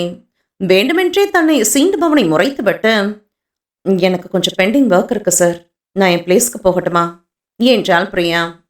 இந்த டீட்டெயில்ஸ் எல்லாம் கரெக்ஷன் பண்ணி கொண்டு வாங்க அப்புறம் என்று இழுத்தவன், ஃபர்ஸ்ட் இதை முடிச்சுட்டு வாங்க, அதுக்கப்புறம் சொல்றேன் என்று பிரியாவை அனுப்பி வைத்தான் நந்து. பிரியா அறையை விட்டு வெளியேறியதும், ஸ்ரீ, பிரியா ரொம்பவே நல்ல பொண்ணு, யாருக்கு கொடுத்து வச்சிருக்கோ என்று பெருமூச்சு விட்டான் நந்து. என்ன பெருமூச்செல்லாம் பலமா இருக்கு? பார்த்து எல்லாம் அளவோட இருக்கட்டும், என்ன இருந்தாலும் என்றான் ஸ்ரீ. என்ன இருந்தாலும் என்று ஆவலாய் கேட்டான் நந்து. பெருசா ஒன்றும் இல்லை, என்ன இருந்தாலும் உனக்கு கல்யாணம் ஆயிடுச்சு, உனக்காக மதி இருக்கா, அதை மறந்துடாத. அவளுக்கு மட்டும் நீ இன்னொரு பொண்ணை பத்தி இப்படி சொன்னது தெரிஞ்சது, உன் கதி அதோ கதிதான் என்று கற்பனையில் கண்டதை நினைத்து வாய்விட்டு சிரித்தான் ஸ்ரீ. நீ நினைக்கிற மாதிரி இல்ல மதி, இப்ப ரொம்பவே மாறிட்டா என்ற பதிலுக்கும், அப்படியா, எனக்கு ஒன்றும் தெரியலையே என்று சிரிக்க சூழ்நிலை இதமாய் மாறியிருந்தது. ஸ்ரீ, இனி நீ எப்போ இப்படி சிரிச்சுக்கிட்டே இருக்கணும், அதுதான் எங்களுக்கு வேணும் என்று நந்துவிடம், நான் நேற்று எல்லாத்தையும் உளறிட்டேன் போல என்றான் ஸ்ரீ. எல்லாத்தையும்னு சொல்ல முடியாது, நீ சொன்னதை வச்சு இதுவாக தான் இருக்கும்னு கெஸ் பண்ணேன். நான் கெஸ் பண்ணதும் சரியா தான் இருக்கு என்றான் நந்து. சரி வா, நாம ஒரு ரூமுக்கு போய் பேசுவோம் என்று நந்துவை பின்தொடர்ந்தான் ஸ்ரீ. இப்ப சொல்லு, என்னாச்சு? அப்படி உங்களுக்குள்ள என்னதான் பிரச்சனை என்றான் நந்து. சாரி பிரதர், நேத்த மாதிரி நான் இன்னைக்கு போதையில் இல்லை, எல்லாத்தையும் வளர்றதுக்கு என்று சிரித்தான் ஸ்ரீ. தம்பி முதையில் ஒரு அடி கொடுத்து விட்டு, சொன்னாதான் என்னால் உனக்கு ஹெல்ப் பண்ண முடியும்டா, அதனால தான் கேட்குறேன் என்றான் நந்து. எனக்கே தெளிவா தெரியாதத எப்படி சொல்ல முடியும் நந்து? எனக்கு கொஞ்ச நாள் டைம் கொடு. சீக்கிரமா நானே குட் நியூஸ் சொல்றேன் என்று நழுவினான் ஸ்ரீ. சரி விடு, நீயா எதுவும் சொல்லலைனாலும் தம்பியா போயிட்ட. ஸோ என்னால் முடிஞ்ச ஹெல்ப் பண்றேன். என் அசிஸ்டன்ட் பிரியா இனிமே உனக்கு அசிஸ்டண்டா ஒர்க் பண்ணட்டும். அண்ணனோட இந்த ஹெல்ப்பை நீ அக்செப்ட் பண்ணிக்கிறியா இல்ல உன் பிரச்சனை நீயே பார்த்துக்கிறியா என்று கேலியாய் வினவினான் நந்து. கரும்பு தின்ன கூலி கேட்பனா? ஆனா உன் உதவிக்கு ரொம்ப நன்றி. இதை என் உயிர் இருக்கிற வரைக்கும் மறக்க மாட்டேன் என்றவன் பிரியா உள்ளே வர அவளை கண்களால் கைது செய்ய துவங்கினான் ஸ்ரீ. பிரியா, இனிமே நீ என் தம்பி ஸ்ரீக்கு பிஏ. அவன் கேட்குற டீட்டெயில்ஸை கரெக்டாக கொடுத்துடு என்று கூறிவிட்டு ஸ்ரீயின் காதில் அப்பப்போ கொஞ்சம் ஆஃபீஸ் வேலையே நடக்கட்டும் என்று கூறிவிட்டு வெளியேறினான் நந்து. முடிஞ்சா செய்கிறேன், இல்லைனா என் வேலையும் நீயே சேர்த்து செஞ்சுடு. தம்பிக்காக அண்ணன் இதை கூட செய்யக்கூடாதா என்ன என்று பதில் தந்து கண்ணடித்து சிரித்தவனே ஒரு விரல் நீட்டி போலியாய் மிரட்டிவிட்டு சென்றான் நந்து. தனிமையில் தவித்து நின்றவள் அருகில் எழுந்து வந்தவன், என்ன சிங்கத்தோட குகைக்குள்ள தனியா சிக்கிக்கிட்ட மாதிரி தவிப்பா இருக்கா பிரியா என்று அவள் கன்னத்தை மெதுவாய் தீண்டினான் ஸ்ரீ. அவன் கைகளை தட்டிவிட்டு 2 பின் நகர்ந்தவள் செய்கையில் சினமுற்று, உனக்கு சிங்கம் புலின்னு சொல்றது புரியலன்னு நினைக்கிறேன். உன் பாஷையில சொல்றதுன்னா பொறுக்கி, சரிதானே? வேற என்ன? நம்பிக்கை துரோகி. அப்புறம் என்று அவன் அடுக்கிக் கொண்டிருக்கையிலேயே கதவை நோக்கி சென்றாள் பிரியா. அவளுக்கு முன் சென்று வழிமறித்து நின்ற ஸ்ரீ, எங்க அவசரமா கிளம்பிட்ட? வேலையை ரிசைன் பண்ண போறதா நந்து கிட்ட சொல்ல போறியா? காரணம் கேட்டா என்ன சொல்லுவ? உன் தம்பி பொறுக்கி, அவன் கூட வேலை பார்க்க முடியாதுன்னு சொல்லுவியா பிரியா என்று மேலும் ஏதேதோ பேசிக்கொண்டே இருந்த ஸ்ரீயின் பேச்சில் பொறுமை இழந்தவளாய் கோபமாய் நிமிர்ந்தவளை இழுத்து அணைத்தான் ஸ்ரீ. அவன் தொடுகையில் கோபம் அதிகமாக, சின்ன பண்றீங்க, சின்ன செய்யறோம்னு தெரிஞ்சுதான் செய்றீங்களா என்று சீரியவளை தன் பிடியிலிருந்து விளக்காமல், ஹோ மறந்துட்டேன், உனக்கு குழந்தை வேற இருக்குன்னு சொன்னியே, கல்யாணம் ஆகாம குழந்தை எப்படி செல்லும் என்றதும் தன்னை பற்றிய உண்மை இவனுக்கு எப்படி தெரிந்தது என்று விழித்தவள் கண்களை விலகாமல் பார்த்து கொண்டே, நம்ம ஆஃபீஸ் ஸ்டாஃப் டீட்டெயில்ஸ் இருக்கிற ஃபைலை நீ தான் நேற்று என்கிட்ட கொடுத்த, மறந்துட்டியா பிரியா என்று மீண்டும் அவளை தன்புறம் இழுத்தான் ஸ்ரீ. ஸ்ரீயின் இறுகிய பிடியிலிருந்து விலக முயன்று முடியாமல் போக, சின்ன தொடாத, உன்னை பார்த்தாலே அருவருப்பா இருக்கு என்று தான் மாட்டிக்கொண்டோம் என்றும் இவன் என்ன நம்மை கேட்பது என்ற கோபத்தையும் சேர்த்து ஸ்ரீயின் மேல் காட்டினாள் பிரியா. அவள் வார்த்தையில் கோபம் கொண்டு தன் கைப்பிடியில் இருந்தவளை விலக்கி தள்ளினான் ஸ்ரீ. அவன் தள்ளிய வேகத்தில் கீழே தடுமாறி விழப்போனவளை மீண்டும் தாங்கி பிடித்தபடி, ஏன் பிரியா என்ன அப்படி நினைச்ச? நான் என்ன தப்பு பண்ண? ஏன் என்னை விட்டு பிரிஞ்சு போன என்று வலிமிகுந்த குரலில் வினவினான் ஸ்ரீ. கண்கலங்கி நின்றவளை கண்டு விட்டு விலகி சென்று, சாரி, என்னை மன்னிச்சிடு என்று தன் இருக்கையை நோக்கி சென்று அமர்ந்தான் ஸ்ரீ. உன் மௌனம் என்னை கொள்ளை கொண்டவளே, உன் மௌனம் கலைத்து என் உயிராவாயா? அத்தியாயம் 4. என்னை பிரிந்து நீ ஒன்றும் சந்தோஷவானில் வாழவில்லை. பிறகு ஏன் இந்த பிரிவு? என்னை மன்னிக்க முடியாமல் அவ்வளோ பிடிவாதமா? என் வாழ்வை அழித்து உன் சந்தோஷத்தை தொலைத்து வாழும் இந்த பிரிவு அவசியம்தானா நமக்கு? ஸ்ரீயின் அறையிலிருந்து வெளியே வந்தவள், என்ன நடக்கின்றது? இப்படி நடக்க எப்படி வாய்ப்புள்ளது என்று வந்த குழப்பம், என்ன உரிமையில் அவன் என்னை தொடலாம் என்று கோபமாய் மாறியிருந்தது. திடீர்னு இவனுக்கு என்ன ஆச்சு? ஏன் இப்படி நடந்துக்கிறான்? அஞ்சலிக்கு மட்டும் நான் தான் இவனோட பின்னு தெரிஞ்சா சின்னன்னு செய்வாளோ? அதுக்கப்புறம் இவன் வாழ்க்கையே நரகமாயிடாதா? ஏன் இப்படி புரிஞ்சுக்காம நடந்துக்கிறான் என்று ஸ்ரீயின் வாழ்வை எண்ணி மேலும் கலங்கியவள், அவனை விட்டு எவ்வளவு விலகி இருக்கின்றேனோ அது அவனுக்கு தான் நல்லது என்று ஒரு முடிவிற்கு வந்தாள் பிரியா. விலகி இருக்கும் முடிவு அவள் மட்டும் எடுத்தால் போதுமா? அதற்கு அவனும் ஒத்துழைக்க வேண்டாமா? இது புரியாமல் அவனை விட்டு விலகி இருக்கும் பிரியாவின் தீவிர சிந்தனையில் இடையே புகுந்தான் மகேஷ். என்ன பிரியா, மூட் அப்செட்டா இருக்கிற மாதிரி இருக்க? ரொம்ப திட்டானோ? பார்த்தாலே தெரியுது, சரியான மொரடன் திமிர் பிடிச்சவன்னு என்று ஸ்ரீக்கு பெயரிட்டு கொண்டே சென்றவனை முறைத்தபடி, அவர் அப்படிப்பட்டவர் இல்லை மகேஷ், முதல்ல அவரை பத்தி நல்லா தெரிஞ்சுக்கிட்டு அதுக்கப்புறமா பேசுங்க என்று கோபமாய் கூறினாள் பிரியா. அவனை சொன்னா உனக்கு எதுக்கு இப்படி கோபம் வருது என்று சந்தேகமாய் பார்த்தவனே, அவர் குணம் எப்படி இருந்தாலும் அவர் நமக்கு முதலாளி, அதை மறந்துடாதீங்க என்று ஒரு காரணம் சொல்லி சமாளித்தாள் பிரியா. சரி, மற்றவங்க பிரச்சனை நமக்கு எதுக்கு, நம்ம வாழ்க்கையை பற்றி யோசிப்போம். நான் கேட்டனே, அதை பற்றி என்ன முடிவெடுத்திருக்க என்று எதையோ ஞாபகப்படுத்துவது போல கேட்டான் மகேஷ். அவன் எதை பற்றி பேசுகின்றான் என்று புரியாமல் பிரியா விழிப்பதைக் கண்டு, அதுக்குள்ள மறந்துட்டியா? நேத்து தானே சொன்னேன் இன்னைக்கு என் கூட காஃபி ஷாப் வர சொல்லி. சரி சொல்லு, காஃபி ஷாப் போலாமா இல்லை ஸ்ட்ரெயிட்டாக டின்னருக்கே போயிடலாமா என்று தான் சொன்னதை நினைவுபடுத்தி வினவினான் மகேஷ். நான் தான் நேத்தே என்னால் வர முடியாதுன்னு சொல்லிட்டனே, திரும்ப திரும்ப கேட்டா என்ன அர்த்தம் என்று பிரியா கோபமாய் பதில் தர, இப்ப இருக்கிற மனநிலையில நீ எதுவும் சொல்ல வேண்டாம், நல்லா யோசிச்சு அப்புறம் நல்ல முடிவா சொல்லு, அது போதும் என்றவனிடம், எத்தனை தடவை யோசிச்சானோ என்கிட்ட இருந்து இதே பதில் தான் வரும், சாரி மகேஷ் என்று மறுத்து கொண்டிருந்தவளை எரித்து விடுவது போல பார்த்தபடி அவளை நோக்கி வந்தான் ஸ்ரீ. என்ன மகேஷ், உங்களுக்கு இங்க என்ன வேலை? வேலை எதுவும் இல்லாம வெட்டியா இருக்கீங்களா? அதான் வெட்டி அரட்டை அடிக்க வந்துட்டீங்க போல. போங்க சார், போங்க உங்க பிளேஸ்க்கு போய் வேலையை பாருங்க, அடுத்தவங்க வேலையை கெடுத்துக்கிட்டு என்று எச்சரிக்கை போல கூறி அவனை அனுப்பிவிட்டு பிரியா பக்கம் திரும்பி, ஒரு ஃபைலை பத்தி டீட்டெயில்ஸ் தெரிஞ்சுக்கணும், உனக்கு தெரியும்னு நந்து சொன்னான், கொஞ்சம் வர முடியுமா என்று பிரியாவை அழைத்தான் ஸ்ரீ.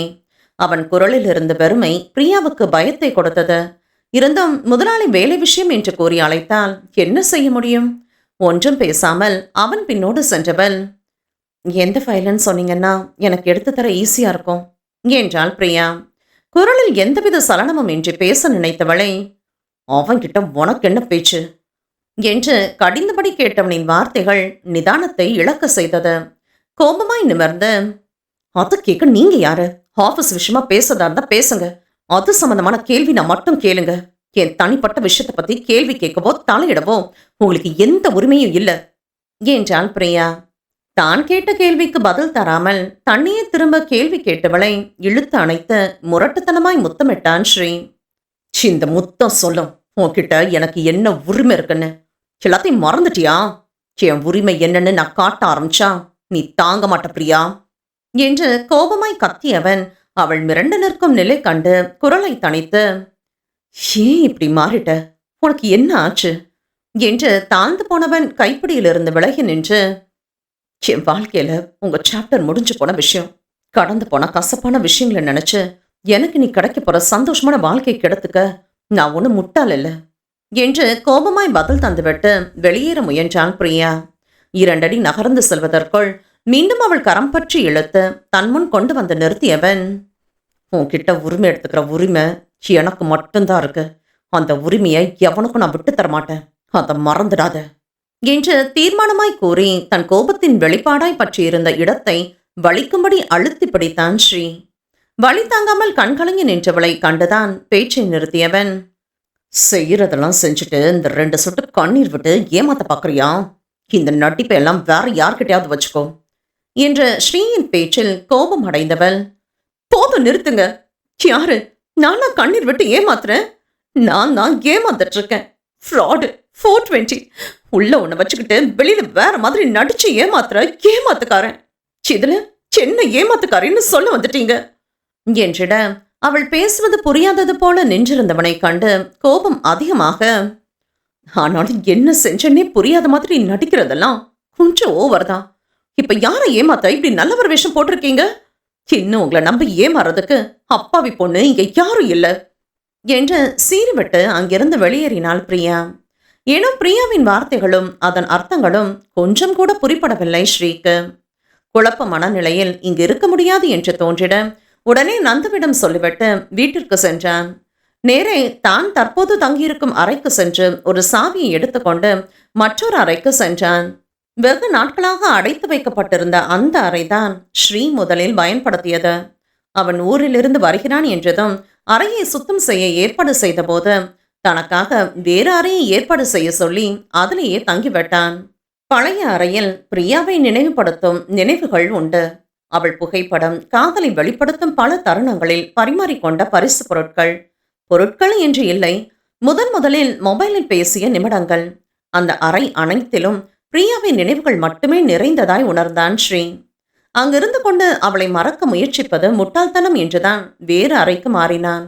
ஆனால் இன்று பிரியாவின் வார்த்தைகள் எங்கோ தவறு நேர்ந்துள்ளது என்பதை உணர்த்தியது.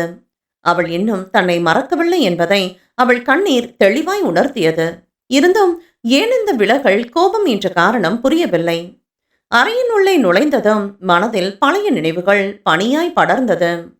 மனதின் மூலையில் ஒதுக்கி வைக்கப்பட்டிருந்த பிரியாவின் காதல் கண்முன் தோன்றியது. அறையில் இருந்த பிரியாவின் கல்லூரி நாட்களின் புகைப்படங்களை கையில் ஏந்தி அவள் அழகு முகத்தை கூர்ந்து கவனித்தவனுக்கு அவளிடம் தற்போது இருக்கும் மாற்றத்தை தெளிவாக காட்டின. அவள் முகத்தில் கலந்திருக்கும் குழந்தைத்தனமும் பயம் கலந்த பாசமும் மறைந்து வெறும் பாறை போன்ற தோற்றமே இப்போது நிறைந்திருக்கின்றது. என்னை விட்டு பிரிஞ்சதிலிருந்து அவளும் சந்தோஷமா இல்லை. அப்புறம் எதுக்கு என்னை விட்டு பிரிஞ்சு போனா? கடைசி அவகிட்ட இருந்து ஒரு ஃபோன் கால் வந்துச்சு. அழுதுகிட்டே பேசினதால பாதிக்கு மேல அவ பேசுனது ஒண்ணுமே புரியல என்று எண்ணிய ஸ்ரீ இறுதியாக அவன் பேசுவதற்கு வாய்ப்பு கூட கொடுக்காமல் அவள் அழுதபடியே பேசிய வார்த்தைகளை நினைவு கூர்ந்தான். இனி உங்ககிட்ட ஏமாறதுக்கு நான் தயாரா இல்ல. உங்க வீட்டுல பாக்குற பொண்ணையே கல்யாணம் பண்ணிக்கிட்டு சந்தோஷமா இருங்க என்றவள் கடைசியாக, மத்த பசங்க மாதிரி நீங்களும் பொறுக்கின்னு நிரூபிச்சிட்டீங்க.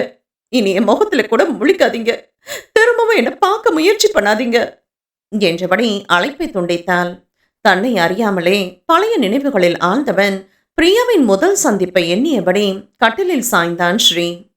பல கனவுகளுடன் கல்லூரியில் கால் வைத்த மாணவ மாணவிகளில் பிரியாவும் ஒருத்தி.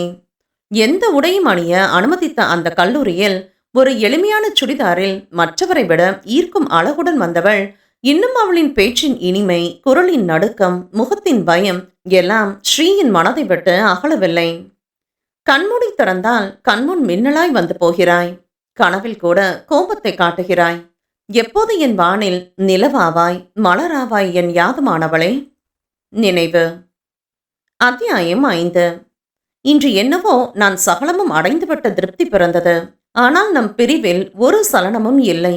அது ஏனோ? புதுமலராய் புன்னகை மாறாமல் வந்தவளை சீனியர் ராகிங் செய்ய அழைத்த போது இருமடங்கு மிரண்டு போய் நின்றாள் பிரியா. அவ்வழியே வந்த சீனியர் மாணவன் தீபக் பிரியாவை கண்டு திருவிழாவில் காணாமல் போன குழந்தை போல முழித்துக் கொண்டிருந்தவளுக்கு உதவிக்கு வந்தான். போதும் அஞ்சலி, அவதான் பயப்படுறான்னு தெரியுதுல்ல, விட்டுடு என்று பிரியா அருகில் வந்து நின்று அவளை ராகிங் செய்து கொண்டிருந்த சீனியர் மாணவியிடம் பேசினான் தீபக். முதல் முறை ஒரு ஆண் தன்னை விடுத்து மற்றொரு பெண்ணிற்கு உதவ முன் வருவதை எண்ணி கோபம் கொண்டவள் பிரியாவின் புறம் திரும்பி கனல் பார்வையை செலுத்தியபடி, இப்படி ஊம மாதிரி நடிச்சு இன்னும் எத்தனை பேரை மயக்க பாக்குற? ஒழுங்கா நான் கேட்குற கேள்விக்கு பதில் சொல்லிட்டு சொல்ற வேலையை பிரச்சனை பண்ணாம பண்ணிட்டு உன் கிளாஸ் ரூமுக்கு நல்லபடியா போகலாம். இல்ல முடியாதுன்னு சீன போட்டேன்னு வையி என்று குனிந்து பிரியாவிற்கு மட்டும் கேட்கும் குரலில், என்னை பத்தி உனக்கு தெரியாது. நான் நினைச்சா இப்பவே உன் சீட்டை கழிச்சு வீட்டுக்கு அனுப்பி வைக்க முடியும், மறந்துடாத என்று மிரட்டினாள் அஞ்சலி. இனியும் அமைதியாக இருந்தால் பிரச்சனை கூடிக்கொண்டே போகும் என்று உணர்ந்தவள் தானாக பேச நினைத்தாலும் பயத்தில் வாய் ஒட்டி கொண்டது போல இருந்தது. தைரியத்தை வரவழைத்து பேச துவங்கினாள் பிரியா. அது அக்கா, என் பேரு பிரியா, ஒரு தேனி என்று திக்கி திணறி தன் விவரம் சொன்னாள் பிரியா. ஓ அப்படியா, சரி, அங்கிருந்து இங்க எதுக்கு வந்த? ஏன் உன் கிராமத்துல காலேஜே இல்லையா என்று கேட்டு சிரித்தனர் அஞ்சலியின் தோழிகள். அவர்களை அடக்கிவிட்டு, அக்காவா, என்ன உறவு முறையெல்லாம் பலமா இருக்கு, ஒழுங்கா சீனியர்னு மட்டும் சொல்லு போதும் என்றாள் அஞ்சலி. அவ்வளவு தூரத்துல இருந்து எதுக்கு இங்க வந்த என்ற அஞ்சலியின் கேள்விக்கு, படிக்கதான், காலேஜ்க்கு வேற எதுக்கு வருவாங்க, உன் கேள்வியே முட்டாள்தனமா இருக்கு என்று பிரியாவிற்கு பதில் முந்திக் கொண்டு கூறினான் தீபக். அவன் பதிலில் கொதிப்பின் உச்சத்திற்கே சென்றாள் அஞ்சலி. இது கேர்ள் ஏரியா, உனக்கு இங்க என்ன வேலை தீபக்? என்னை பத்தி உனக்கு தெரியும் தானே, பேசாம இங்கிருந்து கிளம்புற வழிய பாரு, இல்ல புதுசா ஏதாவது பிரச்சனையில மாட்டிக்குவ என்று எதையோ நினைவுபடுத்துவது போல கூறி மிரட்டினாள் அஞ்சலி. தீபக் மனதில் சிறு அச்சம் பிறந்தது. பிரியாவை ஒரு பார்வை பார்த்துவிட்டு அங்கிருந்து நகர்ந்தான். அங்க என்ன பார்வை? நான் கேட்டதுக்கு முதல்ல பதில சொல்லு. அஞ்சலி குரலில் நடுங்கியபடி, அப்பா ஜாப்ல டிரான்ஸ்ஃபர் கிடைச்சிருச்சு, அதனாலதான் என்றாள் பிரியா. இந்த பதில சொல்றதுக்கு உனக்கு இவ்வளோ நேரமா? சரியான அசமந்தம் என்று சிடுசிடுத்தவள், சரி இந்தா இத பிடி. அதோ அங்க தெரியுது பாரு, அதுதான் பசங்களோட ராகிங் ஏரியா. இந்த பூவை கொண்டு போய் அங்க இருக்கிற பசங்க யார்கிட்டயாவது இதை கொடுத்து ப்ரப்போஸ் பண்ணு. அதுதான் உனக்கான டாஸ்க் என்றாள் அஞ்சலி. பயத்தில் விழித்தவளை கண்டு, ஹே அஞ்சலி, நீ இங்கிலீஷ்ல சொன்னது அந்த பட்டிக்காட்டுக்கு புரியல போல. எப்படி முழிக்குதுன்னு பாரு என்று ஒருவள் கேலி செய்ய பிரியாவின் கண்களில் கண்ணீரே வந்துவிட்டது. இருந்தும் அஞ்சலிக்கு மனம் இறங்கவில்லை. தினம் தினம் அழகாய் தெரிய ஒப்பனைக்கே 1 மணி நேரம் செலவிடுபவள் அஞ்சலி. ஆனால் இவளோ எந்த ஒப்பனையும் இல்லாமல் ஒரு சாதாரண உடையிலேயே அழகாக தெரிகிறாள் என்று அஞ்சலிக்கு பிரியாவின் மேல் பொறாமை உணர்வு ஏற்பட்டிருந்தது. எனவே அவளை அவ்வளவு எளிதில் விட அஞ்சலியின் மனம் ஒப்பவில்லை. சும்மா கண்ணீர் வெட்ட ஏமாத்தணும் நினைக்காத. இதை மட்டும் செஞ்சுட்டு கிளாஸ்க்கு போ. யாரும் உன்னை தடுக்க மாட்டாங்க. அங்க நடக்கிறது இவளுக்கு என்ன தெரிய போகுதுன்னு ஏமாத்திடலாம் நினைக்காத. பின்விளைவு ரொம்ப மோசமா இருக்கும் என்று மிரட்டி அனுப்பி வைத்தாள் அஞ்சலி. இவர்களிடமிருந்து தப்பிக்க முடியாது என்று உணர்ந்த பிரியா அவர்கள் சொன்னபடி பூவை பெற்றுக்கொண்டு ஆண்கள் இருந்த பகுதியை நோக்கி சென்றாள். அவளை உனக்கு முன்னாடியே தெரியுமா அஞ்சலி? ஏன் கேட்குறேன்னா, அவளை பார்க்கும்போது மட்டும் இவ்வளோ கோவப்பற்றியே. உன்கிட்ட இதுக்கு முன்னாடி ஏதாவது பிரச்சனை பண்ணியிருக்கானா என்ன என்ற ரம்யாவின் கேள்விக்கு, இவெல்லாம் எனக்கு ஒரு ஆளே இல்லை. இவகிட்ட எனக்கு என்ன கோபம் இருக்க போகுது சொல்லு? சும்மாதான் ரொம்ப பயந்த மாதிரி நடிச்சிட்டு இருந்தாளா, அதான் இப்படி ஒரு பனிஷ்மெண்ட் என்றவளிடம், நீ கொடுத்த பனிஷ்மெண்ட் உனக்கே பேக் ஃபயர் ஆக போகுது பாரு. அங்க பாரு, அந்த பட்டிக்காடு உன் ஆளை தான் டார்கெட் பண்ணி போயிட்டு இருக்கான் என்றாள் ரம்யா. சீனியர் கொடுத்த பூவை பெற்றுக்கொண்டு அவர்கள் சொன்ன இடம் நோக்கி சென்றவள் தடுமாறி போனாள். அங்கும் பலர் இருந்தனர். அந்த இடத்திலும் ராகிங் நடந்து கொண்டு இருந்தது. ஒருவன் ரயில் ஓட்டிட, ஒருவன் தரையில் நீச்சல் அடிக்க, ஒருவன் பூனை நடை நடந்து கொண்டிருந்தான். ஒருவன் மட்டும் ஓரமாய் ஒதுங்கி தனியே நிற்பது கண்டு நேரே அவனிடம் சென்று முகத்தை கூட நிமிர்ந்து பாராமல் கையில் இருந்த பூவை அவனிடம் நீட்டியவள், ஐ லவ் யூ என்று கூறிவிட்டு வேகமாய் திரும்பி நடக்க துவங்கினான் பிரியா. ஏய் நில்லு, இப்படி என்ன சொன்ன என்று பூவை பெற்றுக்கொண்டவன் திமிராய் பிரியாவை அழைக்க, அந்த நேரத்தில் அங்கு வந்த தீபக், அது என்று இழுத்தான். வந்தாவது போயாவது, நீ சுமாரு. அவ பாட்டுக்கு வந்தா ஐ லவ் யூன்னு சொல்லிட்டு நிக்காம போயிட்டே இருக்கா. என்ன பதில் என்னன்னு நான் சொல்ல வேண்டாமா? ஏய் உனதான், இங்க வா என்றான் அவன். மிரண்டு நின்றவளிடம், தீக்குச்சிக்கு பயந்து தீப்பந்தத்துக்கிட்ட மாட்டிக்கிட்டியே. சரிவா, ஏதாவது பேசி சமாளிக்க பார்க்குறேன் என்றான் தீபக். ஏதோ இனம் புரியாத உணர்வு ஆட்கொள்ள மெதுவாய் தற்போது அவன் அமர்ந்திருந்த மரத்தடிக்கு நகர்ந்தாள். உன் பேர் என்ன? என்ன ரொம்ப டார்ச்சர் பண்றாங்களோ என்றான் அந்த புதியவன். அது சீனியர் செய்ய சொன்னாங்க, அதனால்தான் அப்படி சொன்னேன், சாரிண்ணா என்று குனிந்த தலை நிமிராமல் பதில் அளித்தாள் பிரியா. அண்ணனா? இப்பதான் கொஞ்ச நேரத்துக்கு முன்னாடி ஐ லவ் யூன்னு சொன்னேன், அதுக்குள்ள அண்ணன்னு சொல்றேன். என்ன கொடுமை சரவணா இது. ஒரு அழகான பொண்ணு வழிய காதலிக்கிறேன்னு சொன்னதும் ரெக்கையே இல்லாம வானத்துல பறந்த, இப்படி அடுத்த நிமிஷமே அண்ணான்னு சொல்லி கவுத்துட்டியே என்று போலியாய் வருத்தம் காட்டி உச்சு கொட்டினான் புதியவன். இங்க பாரு பாப்பா, நான் உனக்கு அண்ணன் இல்லை, இனிமே அப்படி கூப்பிடக்கூடாது. என் பேரு ஸ்ரீராம், ஃப்ரெண்ட்ஸுக்கு ஸ்ரீ, உனக்கு மாமா முறை. என்ன நான் சொல்றது புரியுதா செல்லம் என்று ஸ்ரீராமை மறண்ட வழியில் மிரண்டு போய் பார்த்தாள் பிரியா. அவள் பின் வந்த தீபக், இதெல்லாம் அந்த அஞ்சலோட வேலைதான். பிரியா ஏற்கனவே ரொம்ப பயந்து போயிருக்கா, அவளை இன்னும் பயமுறுத்தாத ஸ்ரீ என்று பிரியாவிற்காக பேசினான் தீபக். பிரியா என்று அவள் பெயரை மெதுவாய் உச்சரித்தவன் பயத்தில் உடல் நடுங்க நின்றிருந்தவளை கண்டு பிரமித்து போனான். எளிமையிலும் என்ன அழகு என்று வியந்து போனான். அவளை இன்னும் அறியும் ஆவல் வந்தது. தன் என்ன போன திசையை கண்டு சற்று கடுப்புடன், ஏன் தீபக், சீனியர் ராகிங் இங்க வழக்கமா நடக்கிறது தானே? ஏன் நம்ம சீனியர் சொன்னதை நாம செஞ்சது இல்லையா? அதெல்லாம் கடந்து தானே இப்ப இங்க நம்ம கடமையை சிறப்பா செஞ்சுட்டு இருக்கோம். ஆமா, நானும் வந்ததுலேருந்து பார்த்துக்கிட்டே இருக்கேன். நீ என்ன இவளுக்கு ஓவரா சப்போர்ட் பண்ற? என்ன விஷயம்? அப்படி உங்களுக்குள்ள என்ன இருக்கு என்றான் ஸ்ரீ. அது ஒன்றும் இல்லை, அந்த வழியா வந்தப்ப பார்க்க பாவமா இருந்துச்சு, அதான். நீ நினைக்கிற மாதிரி வேற ஒன்றும் இல்லை என்று அவசரமாய் மறுத்தான் தீபக். ஒன்றும் இல்லை தானே, அது வரைக்கும் சந்தோஷம் என்றவன் கூற, இங்கே என்ன தனியா ட்ராக் ஓடிட்டு இருக்கு? என்னடா நடக்குதுங்க? நாங்க வந்துட்டோம்டா என்று வடிவேலு பாணியில் வினவியபடி அருகில் வர மெல்லிய புன்னகை சிந்தியபடி நடந்ததை விளக்கினான் ஸ்ரீ. ஓ என்ற கூச்சலுடன் அனைவரும் ஆரவாரம் செய்தனர். என்னடா இதுவரை பொண்ணுங்கெல்லாம் உன்கிட்டே ப்ரப்போஸ் பண்றாங்க, இதோட சேர்த்து எத்தனாவது ப்ரப்போசல் என்று ஒருவன் கேலி செய்ய, நீ வேற அவ இன்னும் என் முகத்தை கூட சரியா நிமிந்து பார்க்கல என்று கவலை குரலில் கூறினான் ஸ்ரீ. நாங்களே எங்களுக்கு யாரும் மாட்ட மாட்டேங்கிறாங்கன்னு கவலைப்பட்டுட்டு இருக்கோம். இவன் என்னடானா இந்த பொண்ணு முகத்தை நிமிந்து பார்க்கலன்னு ஃபீல் பண்ணிட்டு இருக்கான். முகத்தை பார்க்கலன்னா என்னடா, அதான் ப்ரொப்போஸ் பண்ணிட்டான்ல, இதுக்கு மேல வேற என்ன வேணும் என்று மேலும் கேலி தொடர, இப்படி மாட்டிக்கொண்டோமே என்று தன்னைத்தானே நொந்து கொண்டிருந்தவள் ஸ்ரீயின் கேள்வியில் அதிர்ந்து போனாள் பிரியா. நீ மைனர் இல்லல்ல, மேஜர் தானே என்றவன் அவள் மிரண்டு நிற்பதைக் கண்டு அவள் அருகில் இறங்கி வந்து, ஒன்றில் லவ் ப்ரப்போஸ் பண்ணிட்ட, எனக்கும் உன்னை பார்க்கும்போது ஓகேவா எனக்கு செட் ஆகும்னு தான் தோணுது. அதான் பேசாம ரெஜிஸ்டர் மேரேஜ் பண்ணிக்கலாமேன்னு யோசிக்கிறேன். சரி சொல்லு, கல்யாணத்தை எப்போ வச்சுக்கலாம் பிரியா? ஸ்ரீபிரியா. ஸ்ரீபிரியா நம்ம பேரு கூட பெர்ஃபெக்டா மேட்ச் ஆகி பொருத்தம் கூட நல்லா இருக்கு. நீ என்ன சொல்ற தீபம்? சாட்சி கழுத்து போட நீ வாரியா இல்ல வேற ஆள ரெடி பண்ணிக்கவா என்று கூறி வாய்விட்டு சிரித்தான் ஸ்ரீ. சாரி சாரி, ரொம்ப சாரி. சீனியர் சொன்னதுனால தான் அப்படி செஞ்சுட்டேன்.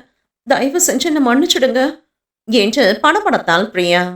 பிரியாவின் தடுமாற்றம் ஸ்ரீக்கு புது அனுபவமாய் இருந்தது. மேலும் அவளை சீண்டி பார்க்க எண்ணி, பயப்படாத, அப்படியெல்லாம் கடத்திட்டு போய் கல்யாணம் பண்ண மாட்டேன். நம்ம 2 பேரோட பேரண்ட்ஸ் சம்மதம் சொன்னதுக்கு அப்புறம் தான் கல்யாணம் நடக்கும். இப்போ ஓகேவா என்று ஒற்றை கண்ணடித்து சிரித்தான் ஸ்ரீ.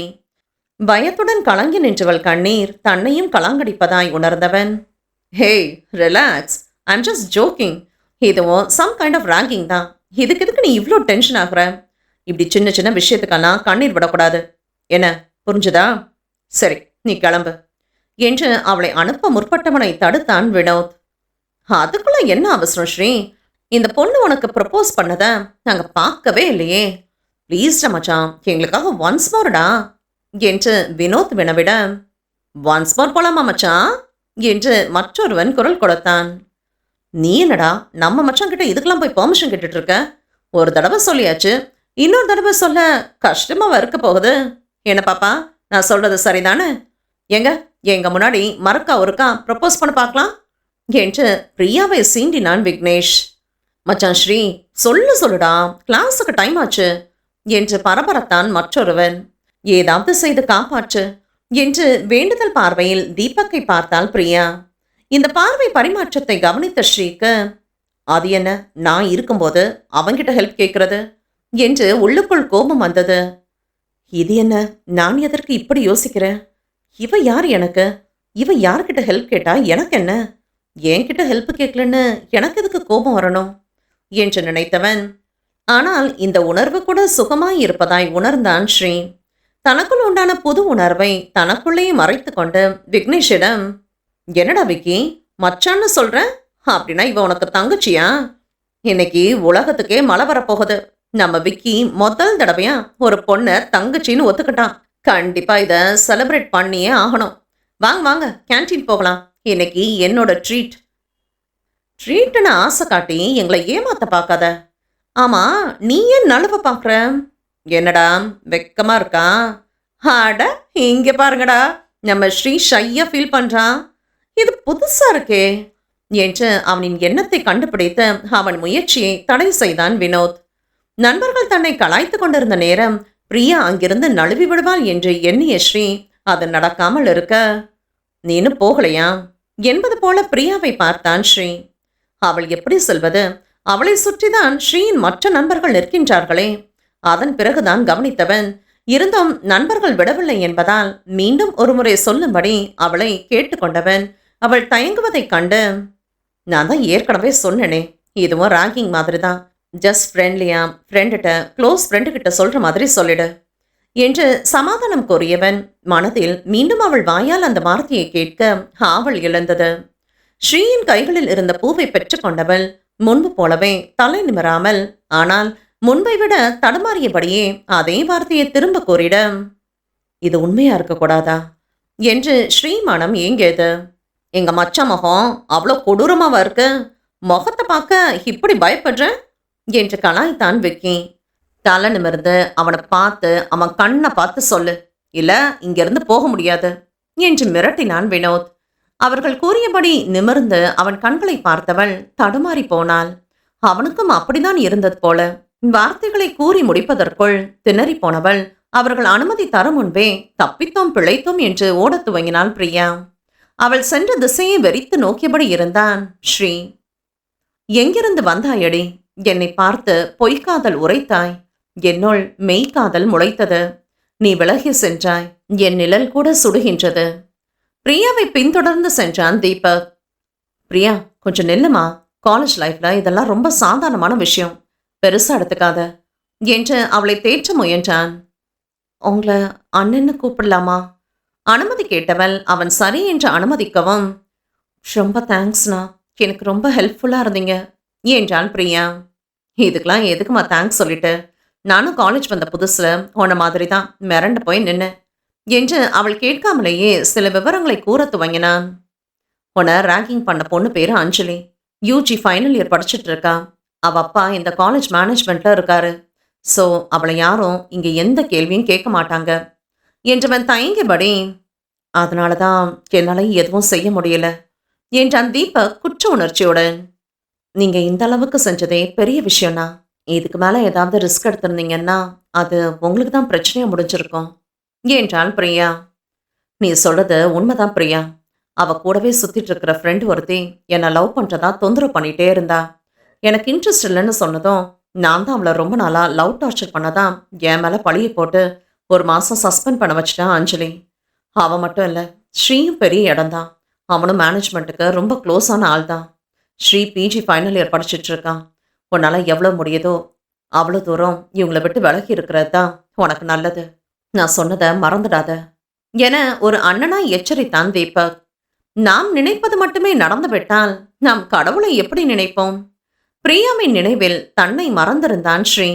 ஏனோ இனம் புரியாத சந்தோஷத்தில் மூழ்கி இருந்தான். மீண்டும் அவளை சந்திக்கும் சந்தர்ப்பத்தை எதிர்பார்த்து காத்திருந்தான் ஸ்ரீ. எனக்கு பேராசை எல்லாம் ஒன்றுமில்லை. உன் பெயருக்கு பின் என் பெயர் வர வேண்டும் என்ற பெயராசை மட்டும்தான். அத்தியாயம் 6. முதல் முறை பார்த்தபோதே முடிவு செய்துவிட்டேன். என் வாழ்க்கையை நீதான் முடிவு செய்ய போகிறாய் என்று. நீ பார்த்த பார்வையால் பற்றி கொண்ட தீக்குச்சி நான்.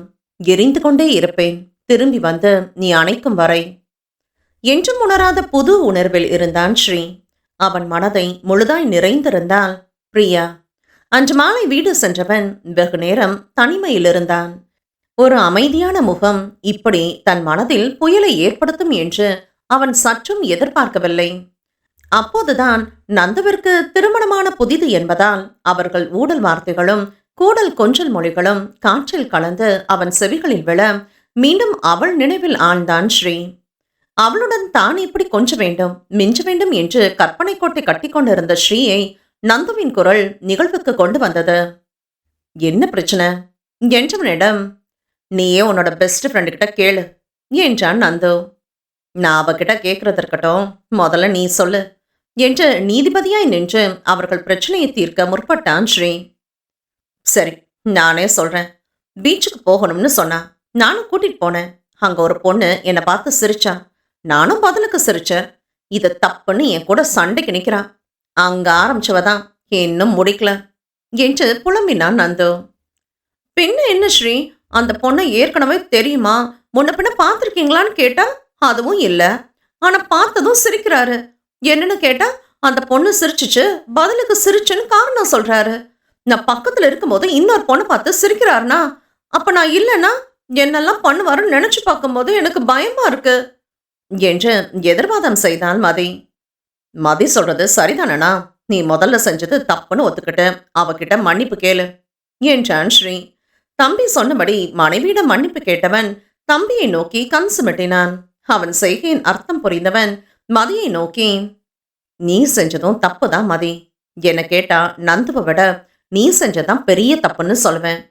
தனியா இருக்கணும்னு ஆசைப்பட்டு போன இடத்துல உன் மன நிம்மதியும் கெடுத்துக்கிட்டு அவனையும் போட்டு டார்ச்சர் பண்ணியிருக்க. நந்து மேல உனக்கு இருக்கிறது உண்மையான காதலா இருந்தா உனக்கு எதுக்கு அவன் மேல தேவையில்லாத சந்தேகமோ கோபமோ வரப்போகுது? சொல்லு. முதல்ல உன் புருஷனை முழுசா புரிஞ்சுக்க ட்ரை பண்ணு. உன்னோட பெஸ்ட் ஃப்ரெண்டா சொல்றேன். நீ ஒரு சில பொண்ணுங்க மாதிரி தேவையில்லாம சந்தேகப்பட்டு உனக்கு கிடைச்சிருக்கிற நல்ல வாழ்க்கையை வீணாக்கிடாத என்று அறிவுரை கூறினான் ஸ்ரீ. நந்தமும் மதியும் சற்றே சமாதானமானார்கள். நீ சொல்றதும் உண்மைதான் ஸ்ரீ என்று தலையாட்டி விட்டு தன் அறைக்கு சென்றாள் மதி.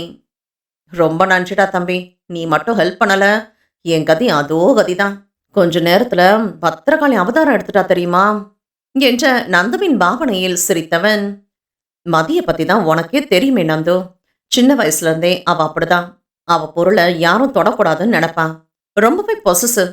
எல்லாம் தெரிஞ்சிருந்தோம் நீயே இப்படி நடந்துக்கிட்டா என்ன அர்த்தம்? அவ மனநிலையும் கொஞ்சம் புரிஞ்சு நடந்துக்க ட்ரை பண்ணு என்று அறிவுறுத்தினான் ஸ்ரீ. மதியின் குடும்பமும் நந்துவின் குடும்பமும் நண்பர்கள். இருவரின் தந்தையும் தொழில்முறை என்றால் தாய்மார்கள் வேறு விதம். அண்ணா அண்ணி என்ற உறவு முறையில் பழகி வந்தனர். ஸ்ரீயும் மதியும் ஒரே வயது என்பதால் சிறு வயதிலிருந்தே நெருங்கிய நண்பர்கள். பின்னர் நந்து தொழிலில் ஈடுபடவும் அவன் தொழிலில் ஏற்படுத்திய வளர்ச்சியைக் கண்டே மதியின் தந்தை மகளை நந்துவுக்கு மணமுடிக்க விரும்பினார். இதில் மதிக்கு மனப்பூர்வமான சம்மதம் என்று தெரிந்தவுடன் நந்து மறுபேதம் கூறாமல் மதியை தன்னவளாய் ஏற்றுக்கொண்டான். உண்மையில் மதி நந்துவை ஒருதலையாய் காதலித்தது ஸ்ரீ அறிந்த விஷயம். அவள் வெளியில் சொல்லாத காரணத்தால் அவனும் யாரிடமும் சொன்னது இல்லை. அதைப்போல நந்துவும் மதியை விரும்பியது பிறகுதான் தெரிந்தது. நம் காதலும் இப்படி எந்தவித பிரச்சனையும் இல்லாமல் நடந்தால் எவ்வளவு நன்றாக இருக்கும் என்று மீண்டும் மனம் பிரியாவின் நினைவில் வந்து நின்றது. நீயும் மற்ற பொண்ணுங்க மாதிரி தான் இருப்பியா, இல்ல வித்தியாசமானவளா? உன்னை பத்தி இன்னும் நிறைய தெரிஞ்சுக்கணும்னு ஆசை கூடிக்கிட்டே போகுது என்று தனக்குள் புலம்ப துவங்கினான் ஸ்ரீ. மறுநாள் அவளை சந்திக்கும் ஆவலில் சென்றவனுக்கு ஏமாற்றம் தான் கிடைத்தது. அவளின் பெயர் மட்டுமே தெரியும், வேறு எந்த விவரமும் அறியவில்லை. தன்னுள் ஏற்பட்ட மாற்றத்தை நண்பர்களிடமிருந்து மறைக்க முயன்றான். பின்னே என்ன செய்வான்? இதே நண்பர்களிடம் கண்டதும் காதல் என்பது பொய், கட்டுக்கதை என்று வாதம் செய்துவிட்டு எனக்கு அவளை கண்டதும் காதல் வந்துவிட்டது என்றால் அவர்கள் செய்யும் கேலிக்கு அளவே இருக்காது. முதலில் அவளை முழுமையாய் அறிய வேண்டும், அவள் மனத்தில் இடம்பெற வேண்டும், அதற்குண்டான வழிகளில் ஈடுபடுவோம் என்று அதன் பணியில் இறங்கினான் ஸ்ரீ. ஏனோ பிரியாவை சந்திப்பதே அபூர்வமாய் தோன்றியது ஸ்ரீக்கு. ஒரு முறை வகுப்புகளை கடந்து செல்லும் போது ஏதோ எழுதியபடி இருந்தவளை கண்டு ஒரு நிமிடம் தன்னை மறந்து நின்றவன் பின் சுதாரித்து எந்த ஆண்டு என்ன பிரிவு என்று கவனித்துவிட்டு நகர்ந்தான். அதன் பிறகு அவளை முழுமையாய் அறிய விரும்பினான் ஸ்ரீ. அவளுக்கு பிடித்தது பிடிக்காதது, அடிக்கடி செல்லும் இடம் எல்லாம் தெரிந்து கொண்டவன் இருந்தும் அவளை நெருங்க முயலவில்லை. அவளை பின்தொடரும் போதே அவனை பார்த்து விட்டால் புலியே கண்ட புள்ளிமானாய் ஓடுபவளை எங்கு நெருங்குவது? காதலும் கர்ப்பமும் மறைக்க முடியாது என்பது உண்மையே. நகமும் சதையுமாய் பின்னி பிணைந்திருந்த நண்பர்களுக்கு ஸ்ரீயின் மாற்றம் சந்தேகத்தை ஏற்படுத்த நேராகவே ஸ்ரீயிடம் விசாரித்தனர். ஏதும் இல்லை என்றாலும் நம்பாமல் குடைந்ததால் மறைக்காமல் உண்மை சொன்னான் ஸ்ரீ.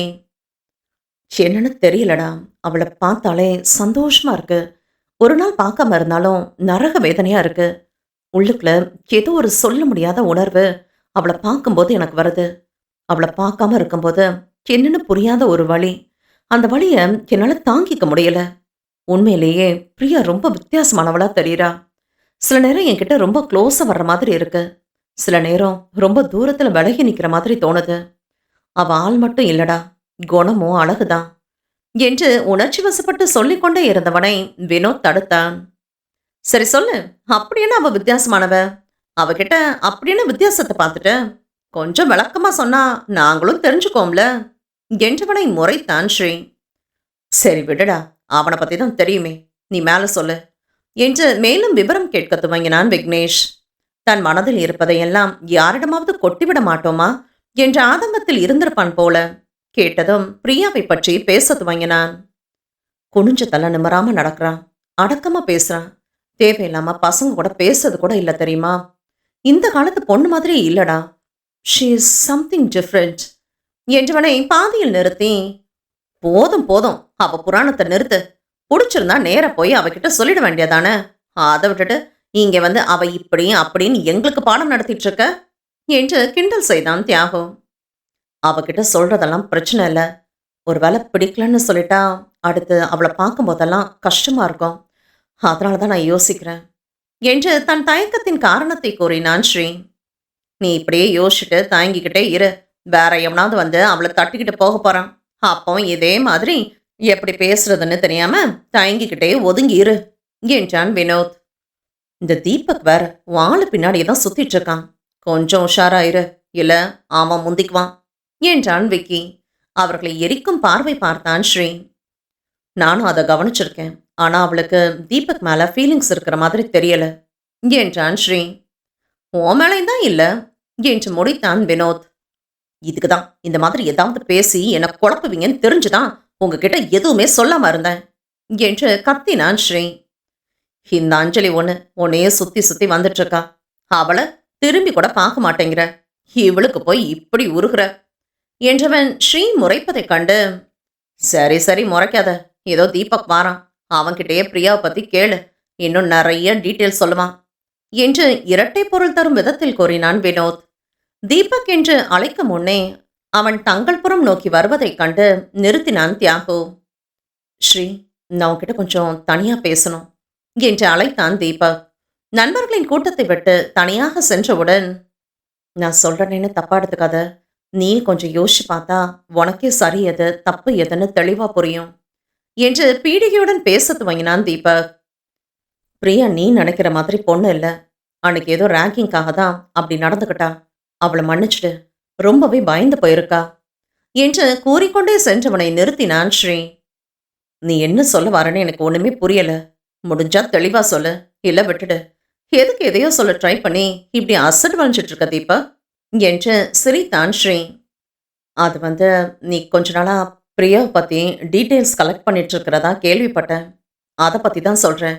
நீ அவளை ஃபாலோ பண்றது, கோவில்ல வச்சு பேச ட்ரை பண்றது, இதெல்லாத்தையும் பார்த்து கொஞ்சம் பயப்படுறா. இனிமே இந்த மாதிரி எல்லாம் பண்ணாத. எங்க போனாலும் அவளை ஃபாலோ பண்றத முதல்ல ஸ்டாப் பண்ணு. அதை சொல்லதான் நான் வந்தேன். வந்த வேலை முடிந்திட நகர்ந்தவனை நிறுத்தினான் ஸ்ரீ. இத பிரியா தான் என்கிட்ட சொல்ல சொன்னாளா என்று ஒரு மாதிரி குரலில் வினவினான் ஸ்ரீ. தீபக்கின் இல்லை என்ற பதிலில் நிம்மதியுற்றவன், உனக்கும் பிரியாவுக்கும் என்ன சம்பந்தம் என்று கேள்வியாய் நிறுத்தினான். எங்களுக்குள்ள எதுவும் இல்லைன்னு உனக்கே தெரியும். அவ என்ன அண்ணான் தான் கூப்பிடுறான்னு தெரிஞ்சுக்கிட்டே நீ இப்படி கேட்கறது கொஞ்சம் கூட நல்லா இல்ல ஸ்ரீ. பேச்சை மாத்த முயற்சி பண்ணாத. கொஞ்ச நாளாவே பிரியா எதையோ நினைச்சு டென்ஷனா இருக்கிற மாதிரி இருந்துச்சு. என்னன்னு விசாரிக்கும் போது ஒன்றும் இல்லைன்னு சொல்லிட்டா. திடீர்னு ஒரு நாள் உன்னை பத்தி விசாரிச்சா. என்ன ஏதுன்னு கேட்கும் போதுதான் எல்லாத்தையும் சொன்னா. அவ ரொம்ப குழம்பி போயிருக்கா, பயப்படுறா. அதனால்தான் உன்கிட்ட இதை பத்தி பேசலாம்னு வந்தேன் என்று முடித்தான் தீபக். சாரி மச்சான், எப்படிப்பட்ட அண்ணனா இருந்தாலும் தன் தங்கச்சி பின்னாடி ஒருத்தன் சுத்துறது தெரிஞ்சா கோபம் வரதான் செய்யும். அது நியாயமான கோபமும் கூட. ஒரு அண்ணனா யோசிக்காம ஒரு ஃப்ரெண்டா என் பாயிண்ட் ஆஃப் வியூல இருந்து நான் சொல்றத கேளு. நான் ஒன்றும் தப்பான எண்ணத்துல உன் தங்கச்சி நெருங்கல. எனக்கு பிரியாவை பிடிச்சிருக்கு. அவளை பிடிச்ச அளவுக்கு இந்த உலகத்துல வேற எந்த பொண்ணையும் எனக்கு பிடிச்சதில்ல. அவ சம்மதத்தோட, 2 வீட்டு பெரியவங்க சம்மதத்தோட தான் நான் அவளை கல்யாணம் பண்ணிக்கணும்னு ஆசைப்படுறேன். வாழ்நாள் முழுக்க அவ கூட வாழணும்னு ஆசைப்படுறேன். அவளுக்கு என்ன பிடிச்சிருக்கு மச்சான். அதை நான் அவ கண்ணுல பார்த்துருக்கேன். இருந்தாலும் ஒத்துக்க மாட்டேன்னு பிடிவாதமா நிக்கிறான். சரியான பிடிவாதக்காரி என்று சிரித்தான் ஸ்ரீ. ஸ்ரீயின் வார்த்தையில் ஏதோ முரண்பாடு உள்ளதை உணர்ந்தான் தீபக். அதை வெளிப்படையாக கேட்கவும் செய்தான். நீயும் அஞ்சலியும் காதலிக்கிறதாகவும் கூடிய சீக்கிரமே கல்யாணம் பண்ணிக்க போறதாகவும் சொல்றாங்களே, அதுக்கு என்ன அர்த்தம் என்றான் தீபக். இப்படியெல்லாம் யார் சொல்லிக்கிட்டு தெரியுறது? அஞ்சலி எனக்கு நல்ல ஃப்ரெண்ட், என் ரிலேட்டிவ். அதை தவிர எங்களுக்குள்ள வேற ஒண்ணுமே இல்லை. நீ கேட்கறத பார்த்தா நீயே கல்யாணத்தை முடிச்சு வச்சுடுதான் மறுவேளை பாப்ப போலையே என்று அதற்கும் சிரித்தான் ஸ்ரீ. இதை நானா சொல்லல ஸ்ரீ. அஞ்சலி தான் இப்படி எல்லார்கிட்டையுமே சொல்லிட்டு இருக்கா. உங்க 2 வீட்டு பெரியவங்களும் பேசி முடிச்சிட்டதாகவும் உனக்கும் இதுல இஷ்டம் இருக்கு அப்படி இப்படின்னு என்று கூறிக்கொண்டிருந்தவனை இடையில் நிறுத்தினான் ஸ்ரீ. நீ சொல்ற மாதிரி அவளுக்கு என்ன கல்யாணம் பண்ணிக்க ஆசை இருக்கலாம். அதுக்கு நான் என்ன செய்யறது? எனக்கு பிரியாவை தவிர வேற எந்த பொண்ணுகிட்டையும் அப்படி ஒரு எண்ணம் வந்ததே இல்லை, வரப்போறதும் இல்லை. நீயும் குழம்பியும் உன் தங்கச்சியும் போட்டு குழப்பி விட்டுடாத என்றான் ஸ்ரீ. பிரியா ரொம்ப நல்ல பொண்ணு ஸ்ரீ. அவ எனக்கு தங்கச்சி மாதிரி. அவ எப்பவும் சந்தோஷமா இருக்கணும், அது போதும் எனக்கு. நீ ஃபர்ஸ்ட் பிரியா கிட்ட உன் காதலை சொல்லு. அது வரைக்கும் உன்னை பார்த்தா பயப்படதான் செய்வா. பின்னாடியே ஃபாலோ பண்ணது போதும். இனி ஒன்னா கை கோத்துட்டு போறதுக்கு வேண்டிய ஏற்பாட கவனி என்று தன் ஒப்புதலை தந்தான் தீபக். ஸ்ரீ, உள்ள என்ன பண்ணிட்டு இருக்க எவ்வளோ நேரமா கதவை தட்டிட்டு இருக்கோம், உனக்கு கேக்குதா இல்லையா என்று ஸ்ரீயின் சிந்தனையின் நடுவே நுழைந்தது நந்துவின் குரல். என்ன நந்து, எதுக்காக இப்ப காட்டு கத்தல் கத்திட்டு இருக்க என்று அறையை விட்டு வெளியே வந்தான் ஸ்ரீ. டைம் என்ன ஆச்சுன்னு தெரியுமா? பசிக்கலையா உனக்கு? உன் கூட சேர்ந்து சாப்பிடணும்னு தான் கீழே எல்லாரும் உனக்காக வெயிட் பண்ணிட்டு இருக்காங்க. இந்த ரூம்ல என்ன பண்ணிட்டு இருக்க? இது ரொம்ப தூசியால இருக்கும். சொல்லியிருந்தா அம்மா முன்னாடியே க்ளீன் பண்ணி வச்சிருப்பாங்கல்ல. நாளைக்கு க்ளீன் பண்ணி வைக்க சொல்றேன். அதுக்கப்புறம் இங்க வந்து ஸ்டே பண்ணிக்கோ. இப்ப சாப்பிடவா என்று அழைத்து சென்றான் நந்து. ஏதும் பேசாமல் தன் உணவை முடித்துவிட்டு மீண்டும் தன் அறைக்கு சென்று விட்ட ஸ்ரீ ஏதோ மனதின் பாரம் சற்று இறங்கியதாய் உணர்ந்தான். அப்படியே உறங்கி போனான். மறுநாள் அலுவலகத்தில் பிரியாவை சந்தித்தவனின் முழு பாரமும் இறங்கி போனது. முகமெல்லாம் சோர்ந்து போய் பழைய நினைவுகளிலிருந்து தன்னை மீட்க அவளும் பெரும் பாடுபடுகின்றாள் என்று தெளிவாக தெரிந்தது. உன் ஒவ்வொரு நொடியிலும் என் உயிர் துடிக்கும், உன் ஒவ்வொரு அசைவிலும் என் உள்ளம் துள்ளும், உனக்காகவே துடிக்கும் என் மனது, மறந்தும் மறந்து விடாதே, அது உனது என்று. அத்தியாயம் 7. என் கோபத்தில் உள்ளது விரோதம் அல்ல, உன் மீது கொண்ட வினோதமான காதல். என்னை மன்னித்துவிடு என்றேன், என்னை மறந்துவிடு என்றாய். நானும் மறந்தேன், உன்னை அல்ல, உன் காதலால் என்னை. ஸ்ரீ தன் மனதில் இருந்த பாரம் குறைய அவன் முகத்தில் எப்போதும் இயல்பாய் குடியிருக்கும் புன்னகை கூட எட்டி பார்த்தது. ஆனால் பிரியாவின் மனநிலை அதற்கு மாறாக குழப்பத்தில் கலங்கியிருந்தது. அலுவலகம் வந்தவன் பிரியாவின் கண்கள் துக்கத்தில் அழுது வீங்கியதையும் அதை மறைக்க அவள் செய்த ஒப்பனையும் கண்டு மனதிற்குள் சிரித்தான். இன்னும் கொஞ்ச நாள் தான் பிரியா, சீக்கிரமே உன்னை எனக்கு சொந்தமாக்கிட்டு இதுவரைக்கும் நீ அனுபவிச்ச கஷ்டத்தை எல்லாம் மறக்கிற அளவுக்கு உன்னை சந்தோஷமா பாத்துக்கிறேன். என்னை விட்டு பிடிவாதமா விலகி இருக்கிறதுக்கும் சேர்த்து தண்டனை தருவேன். அந்த தண்டனைய எங்க எப்படி தருவேன்னு நான் தான் முடிவு பண்ணுவேன் என்று தன் மனதினுள் பேசியபடி பார்வையால் அவளை பருகி கொண்டிருந்தான் ஸ்ரீ. ஸ்ரீயின் பார்வையை உணர்ந்தவள் ஒரு நிமிடம் தன்னிலை மறந்தாள். பின் சுதாரித்து தன்மேல் ஏற்பட்ட கோபத்தையும் ஸ்ரீயின் புறம் திரும்பி கனல் பார்வை பார்த்தவளை காதல் பார்வை பார்த்தான் ஸ்ரீ. இனி இங்கு இருப்பது சரியில்லை என்பதை உணர்ந்து அங்கிருந்து வெளியேற போனவளை ஏதோ தடுத்தது. நகர முடியாமல் திரும்பிட ஸ்ரீயின் கரங்கள் பிரியாவின் கரம் பற்றி இருந்தது.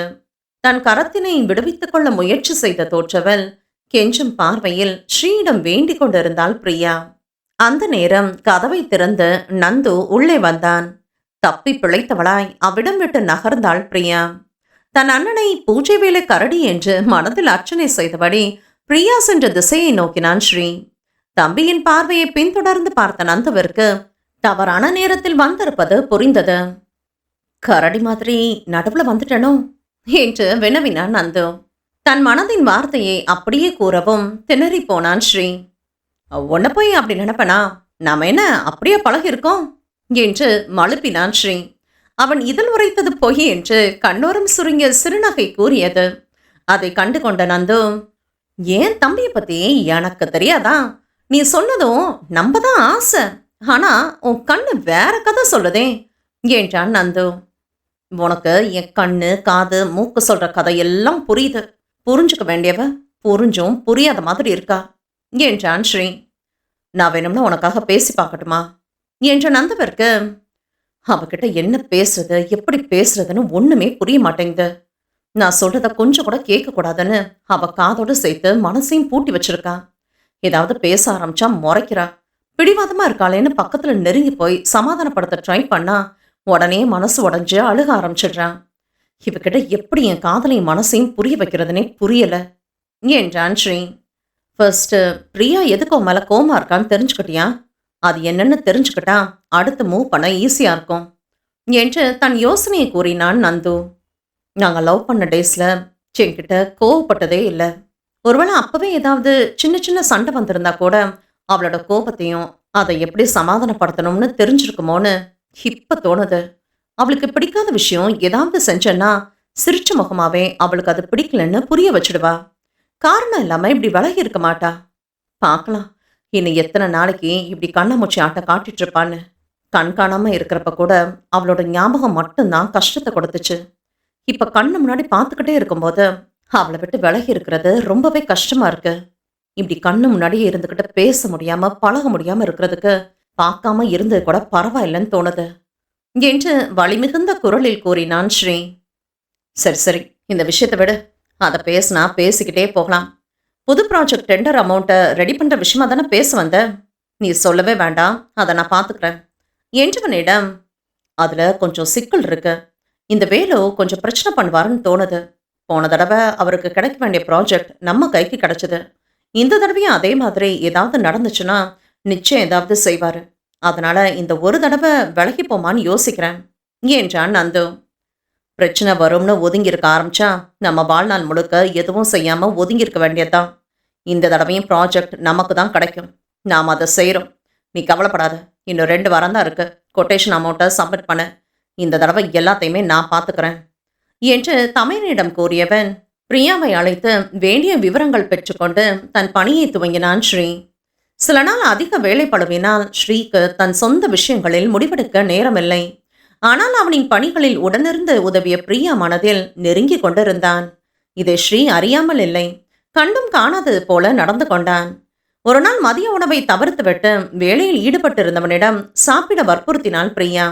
இருந்தும் அவன் உண்ணவில்லை என்று அறிந்து அதன் பின் அவளை அவன் சாப்பிட்டு முடிக்கும் வரை உடனிருந்து கவனித்துக் கொண்டாள். இதை கண்ட நந்து ஸ்ரீயிடமெனவ, நான் நெருங்கும் போது விலகி போறா, நான் விலகி நிற்கும் போது விழுந்து விழுந்து கவனிக்கிறா. இந்த பொண்ணுங்க மனசை புரிஞ்சுக்கிறது சாத்தியமே இல்லாத விஷயம் போல என்று சிரித்தான் ஸ்ரீ. பிரியா, அடுத்த 2 நாளைக்கு நமக்கு கொஞ்சம் வேலை அதிகமாக இருக்கும். ஸோ வீட்டுக்கு போக லேட் ஆகும். வீட்டில் இருக்கவங்கள்ட்ட இன்ஃபார்ம் பண்ணிடு என்று உத்தரவிட்டவன் அவள் யோசனையாய் நிற்பதைக் கண்டு, இது ரொம்பவே பெரிய ப்ராஜெக்ட். ஸோ இதோட டீட்டெயில்ஸ் எல்லாமே சீக்ரெட்டாக இருக்க வேண்டியது ரொம்ப அவசியம். உனக்கு புரியுது தானே என்று அவள் கைகளை பற்றி இதழ் பதித்தான் ஸ்ரீ. அவன் தொடுகையில் தன்னை மறந்து நின்றவள் கைகளை பற்றியவன் தன்னோடு சேர்த்து அணைத்து கொண்டான். தன் நிலை உணர்ந்து அவள் விலகிடும் போது அவளை தடுக்கவும் இல்லை. பிரியாவிற்கு தன் மீதே வெறுப்பாகி இருந்தது. இன்னொருத்தி புருஷன் கூட நாம நடந்துக்கிற முறை ரொம்பவே தப்பு என்று தனக்குத்தானே சொல்லிக் கொண்டாலும் அவளால் இந்த வேலையை விட மனமில்லை. அவனுடன் வாழும் பாக்கியம் இல்லாவிட்டாலும் அவனை பார்த்து கொண்டாவது இருக்க எண்ணினாள். ஆனால் இனியும் தாமதித்தால் அவள் வாழ்வோடு அவன் நிம்மதியும் அழிந்துவிடும். இந்த டெண்டர் கிடைத்து ப்ராஜெக்ட் பணி துவங்கியதும் இந்த வேலையை விட்டு ஸ்ரீயின் வாழ்வை விட்டு நிரந்தரமாய் விலகிவிட வேண்டும் என்று தன் கீழ் உதடுகளால் பற்களால் அழுந்தியபடி யோசனையில் இருந்தவள், உன்கிட்ட எத்தனை தடவை சொல்றது என்ற ஸ்ரீயின் கோப வார்த்தையில் சுய நினைவிற்கு வந்தாள். இப்படி செய்யாதன்னு உன்கிட்ட எத்தனை தடவை சொல்லியிருக்கேன். திரும்ப திரும்ப செஞ்சா என்ன அர்த்தம் என்று மீண்டும் அவளைதான் கடிந்து கொண்டிருந்தான் ஸ்ரீ.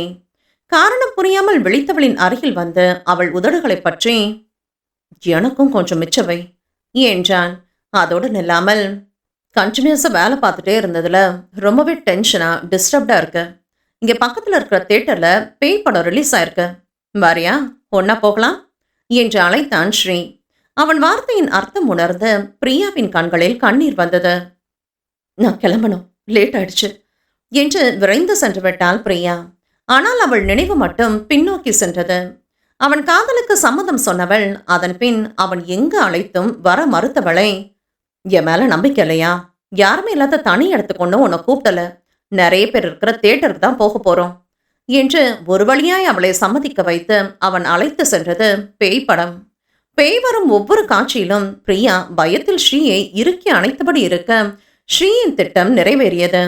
இடைவெளியில் கிளம்பும்படி பிரியா நச்சரிக்க இருந்தும் முழு படமும் பார்த்த பின்னே கிளம்பினான் ஸ்ரீ.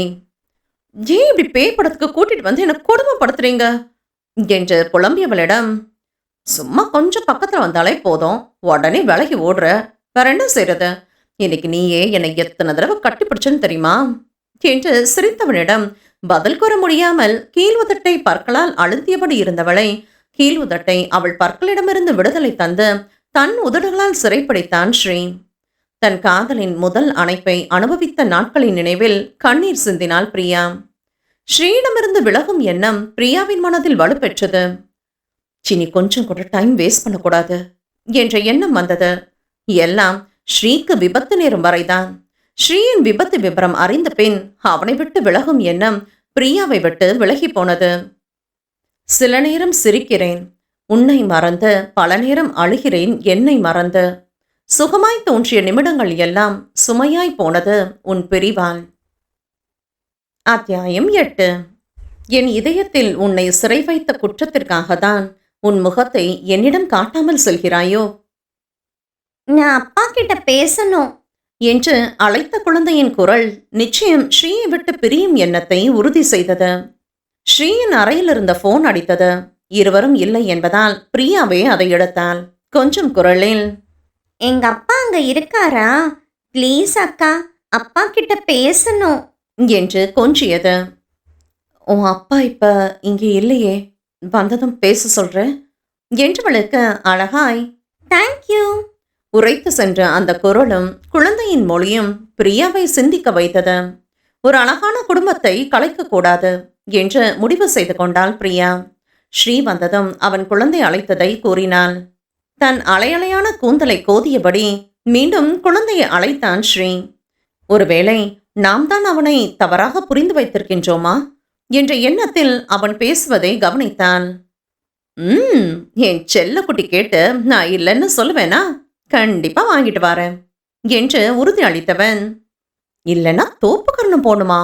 வேண்டாண்டா, ப்ளீஸ்டா, அப்பா பாவம் இல்லையா என்று குழந்தையின் மிரட்டலுக்கு கொஞ்சிக் கொண்டிருந்தான் ஸ்ரீ. இவன் குடும்பம் குழந்தை என்று இருப்பவன். முதல் சந்திப்பிலேயே எத்தனை குழந்தை என்று கேட்டவன். அவனைப் போல் தானும் திருமணம் செய்திருப்பேன் என்ற எண்ணத்தில் வினவியவன் அது இல்லை என்றதும் அவனை எண்ணி தனிமையில் இருப்பதாய் நினைத்து விட்டான். முதல் காதலை கண்டதும் சற்று தடுமாறிவிட்டான். தான் விலகிவிட்டால் மீண்டும் இவன் வாழ்வு சீராகிவிடும் என்று தன் முடிவை தீர்மானித்தாள் பிரியா. மனதின் சலனம் நீங்க ஒரே வழி ஸ்ரீயை நிரந்தரமாய் பிரிவது மட்டும்தான். முடிவெடுத்த பின்னும் கண்ணீரை அடக்க முடியவில்லை. ஆனால் தன் முடிவில் தெளிவாய் இருந்தாள். இரவின் இருள் தன் வாழ்விலும் சூழ்ந்ததாய் உணர்ந்தாள் பிரியா. அலுவலகத்தில் பிரியாவின் நடவடிக்கை வினோதமாய் இருந்தது. ஸ்ரீயின் கேள்விகளுக்கு ஒரு வரியில் பதில் வந்தது. அவன் முகம் பார்த்து பேசுவதை தவிர்த்தாள். சொல்லும் வேலையை செய்து கொடுத்துவிட்டு தாமதிக்காமல் அறையை விட்டு வெளியேறினாள். இந்த ப்ராஜெக்ட் முடியவும் பிரியாவிடம் அவள் கோபத்திற்கான காரணம் அறிந்து அவள் மனதை மாற்றி திருமணத்திற்கு அவளின் சம்மதம் பெற வேண்டும் என்ற எண்ணத்தில் இருந்தவனுக்கு பிரியாவின் பாராமுகம் வேடிக்கையாக தான் இருந்தது. டெண்டர் பணி முடிந்து ப்ராஜெக்ட் ஸ்ரீயின் குழுவிற்கே வழங்கப்பட்டது.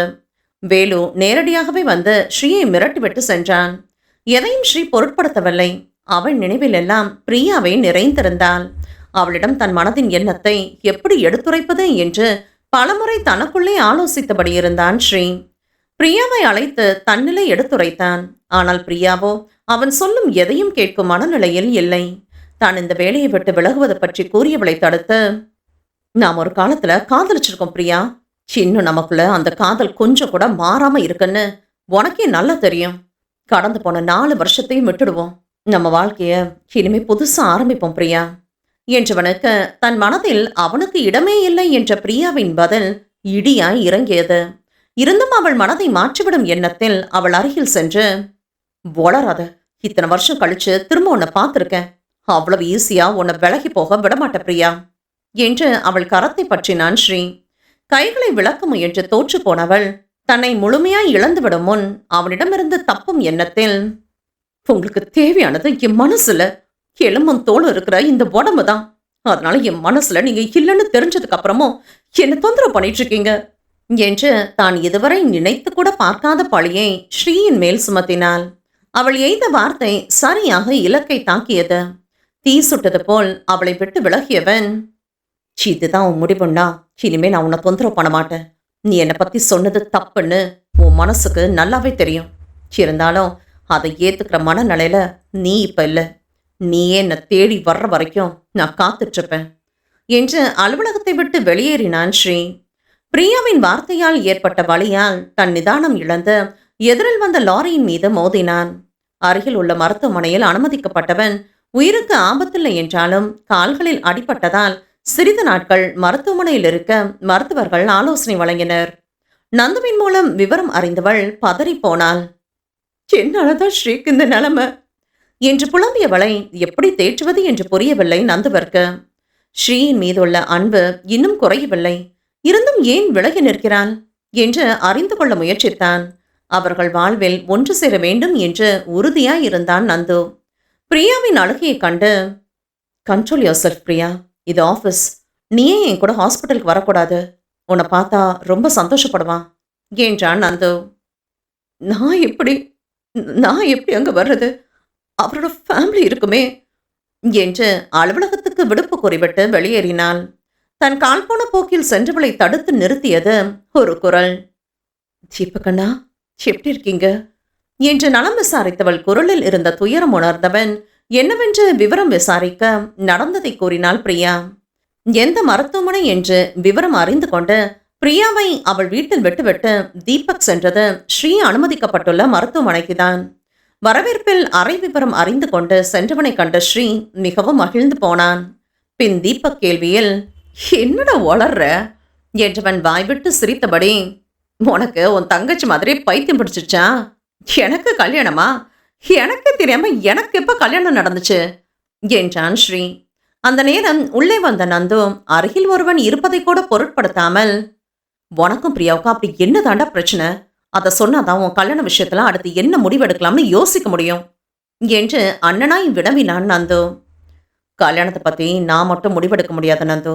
கண்ணை கட்டிக்கிட்டு கிணத்துல தான் குதிப்பேன்னு அடம் பிடிக்கிறவ கிட்ட என்ன சொல்லி புரிய வைக்கிறது? அவளுக்கு என் மேல காதலே இல்லையா, அதான் அவளே சொல்லிட்டா. இதுக்கு மேல எதுவும் செய்ய முடியாது. இதை இப்படியே விட்டுடு" என்று வறண்ட குரலில் கூறியவனிடம், "உன் மேல காதல் இல்லாம தான் உனக்கு ஆக்சிடென்ட் ஆயிடுச்சுன்னு தெரிஞ்சதும் ஆஃபீஸ்ன்னு கூட பார்க்காம கதறி அழுதாளா?" என்று பிரியாவிற்கு ஆதரவாக பேசினான் நந்து. அவனை விரக்தியாக பார்த்த ஸ்ரீ, "அதெல்லாம் அக்கறையா எனக்காக எல்லாத்தையும் பார்த்து பார்த்து செய்வா. எனக்கு ஒண்ணுன்னு தெரிஞ்சா உடனே பதறி போவா. கேட்டா காதலே இல்லைன்னு சொல்லுவா" என்று வலிமிகுந்த குரலில் கூறினான். "இப்படி 2 பேரும் சின்ன குழந்தை மாதிரி சண்டை போட்டுட்டு சமாதானம் ஆக மாட்டேன்னு அடம் பிடிச்சிட்டு இருந்தா எப்படி?" என்று அழுத்து கொண்டான் நந்து.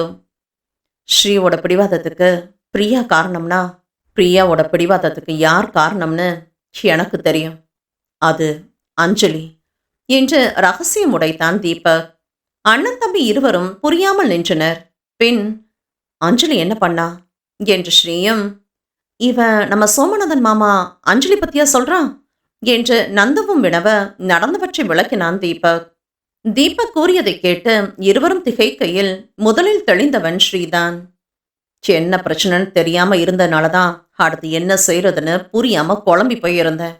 இப்பதான் அவன் எதுக்காக இப்படி இருக்கான்னு புரிஞ்சிடுச்சுல்ல. இனி எல்லாத்தையும் சரி பண்ணிடலாம். முதல்ல அவன் நினைக்கிறது தப்புன்னு புரிய வைக்கணும் என்று தன் திட்டத்தை விளக்கினான் ஸ்ரீ. "என் இதயத்தை உனக்கும் உன் இதயத்தை எனக்கும் மாற்றி பொருத்தினால் மட்டுமே தெரியும் உனக்கு. அங்கு நீ மட்டும் இருந்தது." அத்தியாயம் 9. என் நினைவில் நீ நிறைந்திருக்க, உன் மனதில் நான் மறைந்திருக்க, காலம் முழுவதும் காதல் புரிய நீங்காமல் வருவாயா? நீ பிரியா கிட்ட ப்ரப்போஸ் பண்ணும்போது அவன் உன் விஷயத்துல ரொம்பவே குழப்பமா இருந்தா.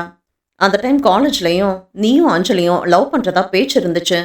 அஞ்சலியும் அதுதான் உண்மைன்ற மாதிரி பேசிட்டு இருந்தா.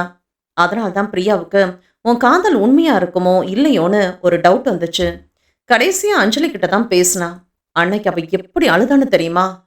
இப்ப நினைக்கும் போதும் கஷ்டமா இருக்கு. உன்னை விட்டு பிரிஞ்சு போகணும்ன்ற முடிவையும் அன்னைக்கு தான் எடுத்திருப்பான்னு நினைக்கிறேன். என்ன நினைச்சான்னு தெரியல. கொஞ்ச நாள் கழிச்சு எனக்கு கால் பண்ணி அவளுக்கு கல்யாணம் ஃபிக்ஸ் ஆயிடுச்சுன்னு உன்கிட்ட சொல்ல சொன்னா. அப்பதான் நீ அவளை மறந்துட்டு உன் வாழ்க்கைய சந்தோஷமா வாழ்வன்னு யோசிச்சு உனக்காக தான் அப்படி செய்ய சொல்லியிருக்கா. இது எல்லாமே அப்போ உனக்காக எடுத்த முடிவு. நீ சந்தோஷமா இருக்கணும்னு உன் மேல இருந்த காதலால எடுத்த முடிவு. அதை மறந்துடாத என்று தனக்கு தெரிந்த விவரங்களை கூறினான் தீபக். "நீ உன் தங்கச்சி விட்டு கொடுக்க மாட்டியே. பிரியா என்ன ரொம்பவே காதலிக்கிறான்னு தெரியும். இருந்தாலும் அஞ்சலி என்ன சொன்னாலும் அவ எப்படி அதை நம்பலாம்? அவ காதல் உண்மையாவே இருந்தாலும் எப்படி இன்னொருத்தர் வார்த்தையை நம்பி என்னை விட்டு விலகி போவா? அவளால எப்படி முடிஞ்சது? முன்ன பின்ன யோசிக்காம அவ எடுத்த அந்த முடிவால நானும் தானே இத்தனை வருஷம் தண்டனை அனுபவிச்சுட்டு இருக்கேன்" என்று தன் பக்க நியாயத்தை சொன்னான் ஸ்ரீ. பிரியாவின் எண்ணத்தை மாற்ற ஸ்ரீ நந்துவின் உதவியை நாடினான். ஸ்ரீயின் திட்டம் இருவருக்கும் ஏற்புடையதாக இருந்தது. இனி நடக்க வேண்டியதை கூறியவன் தனிமையில் பிரியாவின் நினைவில் மூழ்கினான். பிரியாவிற்கு பிடித்தது பிடிக்காததை தெரிந்து கொண்ட ஸ்ரீ தீபக் அறிவுரைப்படி பிரியாவிடம் தன் காதலை சொல்லிவிட முடிவெடுத்தான். ஸ்ரீ தன்னிடம் பேச மாட்டானா என்று ஏங்கும் பெண்கள் மத்தியில் பிரியா மட்டும் ஸ்ரீயை கண்டாலே விலகி சென்றாள். அதுவே அவனுக்கு அவளிடம் உண்டான ஈர்ப்பை அதிகரித்தது. எப்போதும் இல்லாத புதுவித இனம் புரியாத மனக்குழப்பத்துடன் பிரியாவை சந்தித்தான். ஏனோ பேச முடியாத நிலையில் இருப்பதாய் உணர்ந்தான். அதற்கு எதிர்மறையான நிலையில் இருந்தாள் பிரியா. தூரத்தில் நின்று பார்ப்பவன் இன்று உன்னிடம் தனியாக பேச வேண்டும் என்று அழைக்கிறான். தானும் பேசும் தருணம் பார்த்து கொண்டிருந்தவள் தன் மனதில் உள்ளதையும் வெளிப்படையாக கூறிவிட எண்ணிதான் ஸ்ரீயை சந்திக்க சென்றான். ஸ்ரீ பேச துவங்கும் முன்பே பிரியா பேசினாள். எப்படி சொல்வது என்று பயத்துடன் இருந்தவள் போல சிறு நடுக்கம் பதட்டத்துடன் பேசினாள். சீனியர் சார், அன்னைக்கு என்ன நடந்ததுன்னு உங்ககிட்ட ஏற்கனவே பல தடவை சொல்லிட்டேன். திரும்ப திரும்ப நீங்க என்ன இப்படி தொந்தரவு பண்றது கொஞ்சம் கூட சரியில்லை. தீபக் அண்ணன் கிட்ட நீங்க சொன்னதெல்லாம் அவர் என்கிட்ட ஏற்கனவே சொல்லிட்டாரு. அதனால தயவு செஞ்சு மறுபடியும் அதை திரும்ப சொல்லாதீங்க. எனக்கு உங்க மேல எந்தவித இன்ட்ரெஸ்டும் இல்லை. இனிமே நான் போற இடத்துக்கெல்லாம் வர்றது, பேச முயற்சி பண்றது, இந்த மாதிரி வேலையெல்லாம் வச்சுக்காதீங்க. அப்புறம் மேனேஜ்மெண்ட்ல கம்ப்ளைண்ட் பண்ணிடுவேன் என்று அவளோ மிரட்டி கொண்டிருக்க இவனோ அவளை ரசித்து கொண்டிருந்தான். ரசிக்காமல் எப்படி இருப்பது? ஒரு குழந்தை செல்லமாய் தன் அம்மாவை மிரட்டுவது போல இருந்தது அவளின் செய்கை. பின்ன என்ன, இந்த கல்லூரியின் நிர்வாக பொறுப்பில் இருக்கும் ஒருவரின் மகனை இப்படி மிரட்டி கொண்டு இருக்கிறாள்.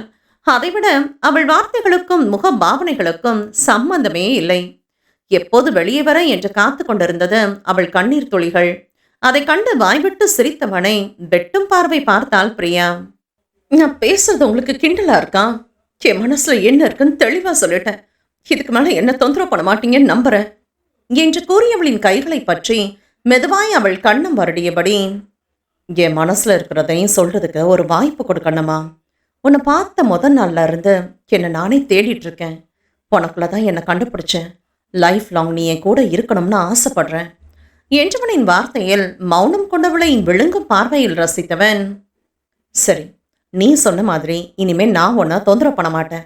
அதே மாதிரி நீயும் என்ன தொந்தரவு பண்ணக்கூடாது என்றவனை புரியாமல் பார்த்தவளிடம், அதாவது உன் ஞாபகங்கள் என்ன தொந்தரவு பண்ணக்கூடாது. என் கனவுல வந்து காதலிக்க சொல்லி கம்பல் பண்ணக்கூடாது, கட்டி பிடிக்க கூடாது, நான் முத்தம் கொடுக்கும்போது முகம் செவக்க கூடாது. ஏதோ இப்ப வெட்கப்பட்ட பாரு, இதே மாதிரி வெட்கப்பட்டு கண்ணும் செவந்து காதலிக்க சொல்லி இம்சை பண்ணக்கூடாது என்று அடுக்கிக் கொண்டே சென்றவனிடம், இப்போ உங்களுக்கு என்னதான் வேணும் என்று கோபமாய் கேட்டவளிடம், என் புன்னகை பூக்க உன் மொழிகள் வேண்டும், என் துயரம் சாய உன் தோள்கள் வேண்டும், என் வாழ்வை கவிதையாக மாற்ற உன் காதல் வேண்டும் என்று கவிதையாய் தன் காதலை பிரியாவினுள் புகுத்தினான் ஸ்ரீ. தன்னையும் அறியாமல் ஸ்ரீயின் கவிதையில் திளைத்தவள் மீண்டும் சுயநினைவு அடையும் போது ஸ்ரீயின் கைக்குள் தன் கைகள் பாதுகாப்பாய் இருப்பதைக் கண்டு வெட்கி போய் நின்றான். அவளின் பார்வையில் கைகளை விளக்கியவன், நல்லா யோசிச்சு பதில் சொல்லு பிரியா. உன் வாழ்க்கையில நான் வேணுமா வேணாமான்னு உன் பதிலுக்காக நான் காத்துட்ருப்பேன் என்றவன் அவ்விடம் விட்டு நகர்ந்தான். அந்நாளின் பின்னர் ஸ்ரீ மறந்தும் பிரியாவை சந்திக்கவில்லை. ஆனால் விரைவிலேயே பிரியாவின் காதலை ஸ்ரீ அறிய நேர்ந்தது. அவளுக்காக தன் உயிரையும் துச்சமாய் நினைப்பவனின் காதலை யாரால் மறுக்க முடியும்? அன்றுதான் ஸ்ரீக்கே தான் பிரியாவை இந்த அளவிற்கு விரும்புகிறோம் என்ற விஷயமே புரிந்தது. கல்லூரி நூலகத்தில் தீ விபத்து ஏற்பட்டது. மாணவ மாணவிகள் உள்ளே இருந்தனர். அதில் பிரியாவின் வகுப்பும் ஒன்று. எல்லோரும் வெளியேறிவிட்டனர் என்று நினைக்கையில் பிரியாவை மட்டும் காணவில்லை. அவள் தோழிகளிடம் கேட்டதற்கு அவளும் தங்களுடன் இருந்ததாகவே கூறினர். உள்ளே சிக்கிக் கொண்டாலோ என்ற சந்தேகத்தில் அனைவரும் இருக்கையில் ஸ்ரீ மட்டும் யார் தடுத்தும் கேட்காமல் தயங்காமல் உள்ளே சென்றான். பிரியாவை தேடிக்கொண்டிருக்கையில் அப்போதுதான் அங்கு பிரியா வந்தாள். பின்னர் தான் தெரிந்தது அவளுக்கு வேண்டிய புத்தகங்களை எடுத்துக்கொண்டு அவள் முன்னரே வெளியேறிவிட்டது. நூலகத்தில் தீ விபத்து என்று கேள்விப்பட்டு தன் தோழிகளை தேடி வந்த பிரியாவிற்கு ஸ்ரீ அவளை தேடி உள்ளே சென்றது தெரிய உயிர் போகும் அளவிற்கு ஸ்ரீயின் பெயரை சொல்லி கத்தினாள். ஜன்னல் ஓரம் அவனை கண்டவள் ஸ்ரீ என்று அழைக்க அவனும் நூல் இலையில் தப்பித்து வெளியே வந்தான். புகையில் சிக்கியதால் மூச்சு விடவும் சிரமப்பட்டவனை தன்னோடு சேர்த்து அணைத்து கொண்டாள். அன்றே அவன் காதலையும் ஏற்றான். அன்றிலிருந்து இருவரும் பிரிந்தது இல்லை. ஸ்ரீயின் கல்லூரி படிப்பு முடிந்த பின்னும் இருவரும் சந்தித்து தங்கள் காதலை வளர்த்தனர். பின்பு காரணமின்றி பிரியா பிரிவை பற்றி பேசிட அவளே திரும்பி வருவாள் என்று 1 வருடம் காத்திருந்தவனுக்கு அவளின் திருமண செய்தி தீபக் மூலம் வந்தது. அதை தாங்க முடியாமல் தவித்தான். இந்நிலையில் அவனுக்கும் அஞ்சலிக்கும் திருமண ஏற்பாடு நடக்க அதை தடுத்து நிறுத்திவிட்டு இந்த நாட்டை விட்டே சென்றான். ஒவ்வொரு தடவையும் இந்த பிரியாவுக்கு என்னுடைய காதலை புரிய வைக்க உயிரே பணையம் வைக்க வேண்டியதா இருக்கு. என்று தனக்குள்ளேயே கூறி சிரித்தான் ஸ்ரீ. தவறான கருத்தில் உள்ளாள். அவள் எண்ணம் தவறு என்று உணர்த்தினாலே போதும், மீண்டும் தன் காதல் கைசேரும் என்று நம்பிக்கை கொண்டான். இனி பிரியாவுடன் வாழப்போகும் வாழ்வை கற்பனை செய்தபடி கனவில் மூழ்கி போனான் ஸ்ரீ. கொடுத்த முத்தத்தை விட நீ எனக்கு கொடுக்க தயங்கிய முத்தம் சுகமாயிருந்தது. என் காதலை கூறினேன், மறுத்தாய். பின் நீயே கூறினாய் காதலை. என்னை தாக்கிய காதல் உன்னை சந்திக்க இத்தனை நாட்களானதோ? அத்தியாயம் 10. என் இதயத்தில் மெல்ல திருடனாய் புகுந்து கொண்டு கள்ள சிரிப்பு சிரிக்கிறாய் நீ. இதயம் பறிப்போனதை கூட இன்பமாய் ரசிக்கிறேன் நான். ஸ்ரீயின் திட்டத்தை நிறைவேற்ற பிரியாவை முதற்கட்டமாய் தன்னுடன் வெளியே அழைத்தான் நந்து. அவள் ஏதோ கூற முற்படும் போது, நீ ஸ்ரீயோட பின்னு தெரியும், இருந்தாலும் ஃபர்ஸ்ட்ல இருந்து இங்கே வேலை பார்க்குறதால இந்த மீட்டிங் டீட்டெயில்ஸ் கலெக்ட் பண்ணுறது உனக்கு ஈஸியாக இருக்கும்னு நினச்சேன். இல்லைனா மாலத்தியை கூட கூட்டிகிட்டு போயிருப்பேன் என்று அவள் மறுக்க முடியாதபடி விளக்கம் தந்தான் நந்து. அதுவும் சரிதான். இந்த மாலத்தி புதிதாக நந்துவின் பிஏவாக நியமிக்கப்பட்டவள். வேளையில் பல சந்தேகங்கள் என்று தன்னிடம்தான் வந்து நிற்பான். ஸ்ரீ தன் வேளையில் எந்த தவறும் கண்டுவிடக்கூடாது என்று மிகவும் கவனமாய் இருப்பான். மாலத்தியை பார்த்தால் ஒருபுறம் கோபமாகவும் மறுபுறம் பாவமாகவும் தோன்றும். இவளும் இந்த ஸ்ரீயை நம்பி ஏமாந்துவிடக்கூடாது என்று பல முறை ஸ்ரீ பற்றி பேச்சுக்களை தவிர்த்திருக்கிறாள். ஏன்தான் அந்த பொண்ணுங்க ஜாம்பி கொட்ட மாதிரி அவனையும் சுத்தி வருதுங்களோ? இதுங்களால என் வாழ்க்கையே பாலைவனமா மாறிடுச்சு என்ற பிரியாவின் தீவிர சிந்தனையில் குறுக்கிட்டான் நந்து. என்ன பிரியா, என் கூட வர முடியும் தானே? இல்ல உன் ஸ்ரீ கிட்ட, அதாவது உன் பாஸ் கிட்ட பெர்மிஷன் வாங்கணுமா என்று சீண்டினான். நான் வேணும்னா ஃபோன் கால் பண்ணி தரவா, நீ பெர்மிஷன் கேட்குறியா என்றான் நந்து. ஸ்ரீ பற்றிய கேள்வியில் தன்னிலை உணர்ந்தவளாய் ஸ்ரீயின் உடல் நலம் பற்றி விசாரித்துவிட்டு, உங்களுக்கு ஒரு ஹெல்ப் தேவைப்படும் போது உங்க தம்பி முடியாதுன்னு மறுப்பாரா என்ன என்று மறு கேள்வி கேட்டு தான் வருவதற்கு ஒப்புதல் அளித்தான் பிரியா. தொழில்முறை சந்திப்பு முடிந்தவுடன் நேரே அலுவலகம் செல்லாமல் காரை சற்று ஓரமாய் நிறுத்தியவன், இங்க பக்கத்துல எங்க ரிலேட்டிவ் வீடு இருக்கு, இந்த பக்கம் வந்தா அவங்க வீட்டுக்கு போகாம இருக்க மாட்டேன், கொஞ்ச நேரம்தான், பார்த்ததும் கிளம்பிடலாம் என்று அழைத்தான் நந்து. பிரியா மறுப்பு சொல்லிக் கொண்டு இருக்கையிலேயே, ஏன் என் கூட வெளியில வந்தது தெரிஞ்சா ஸ்ரீ கோச்சுக்குவான பயப்படுறியா பிரியா என்று சிரித்தான் நந்து. முதலில் இருந்தே நந்துவின் வார்த்தையில் சிறு வேறுபாடு இருந்ததை உணர்ந்தவள், இவருக்கு ஏதாவது தெரிஞ்சிருக்குமோ என்று ஐயம் தோன்ற முன், நான் கேட்டது புரியலையா? ஏன் இப்படி முழிக்கிற? ஸ்ரீ ஏதாவது வேலை கொடுத்து அதை இன்னும் முடிக்காம இருக்கியா? அதனால்தான் என் கூட வெளியில வர தயங்குனியான்னு கேட்குறேன் என்று அவனே பதிலும் தந்தான் நந்து.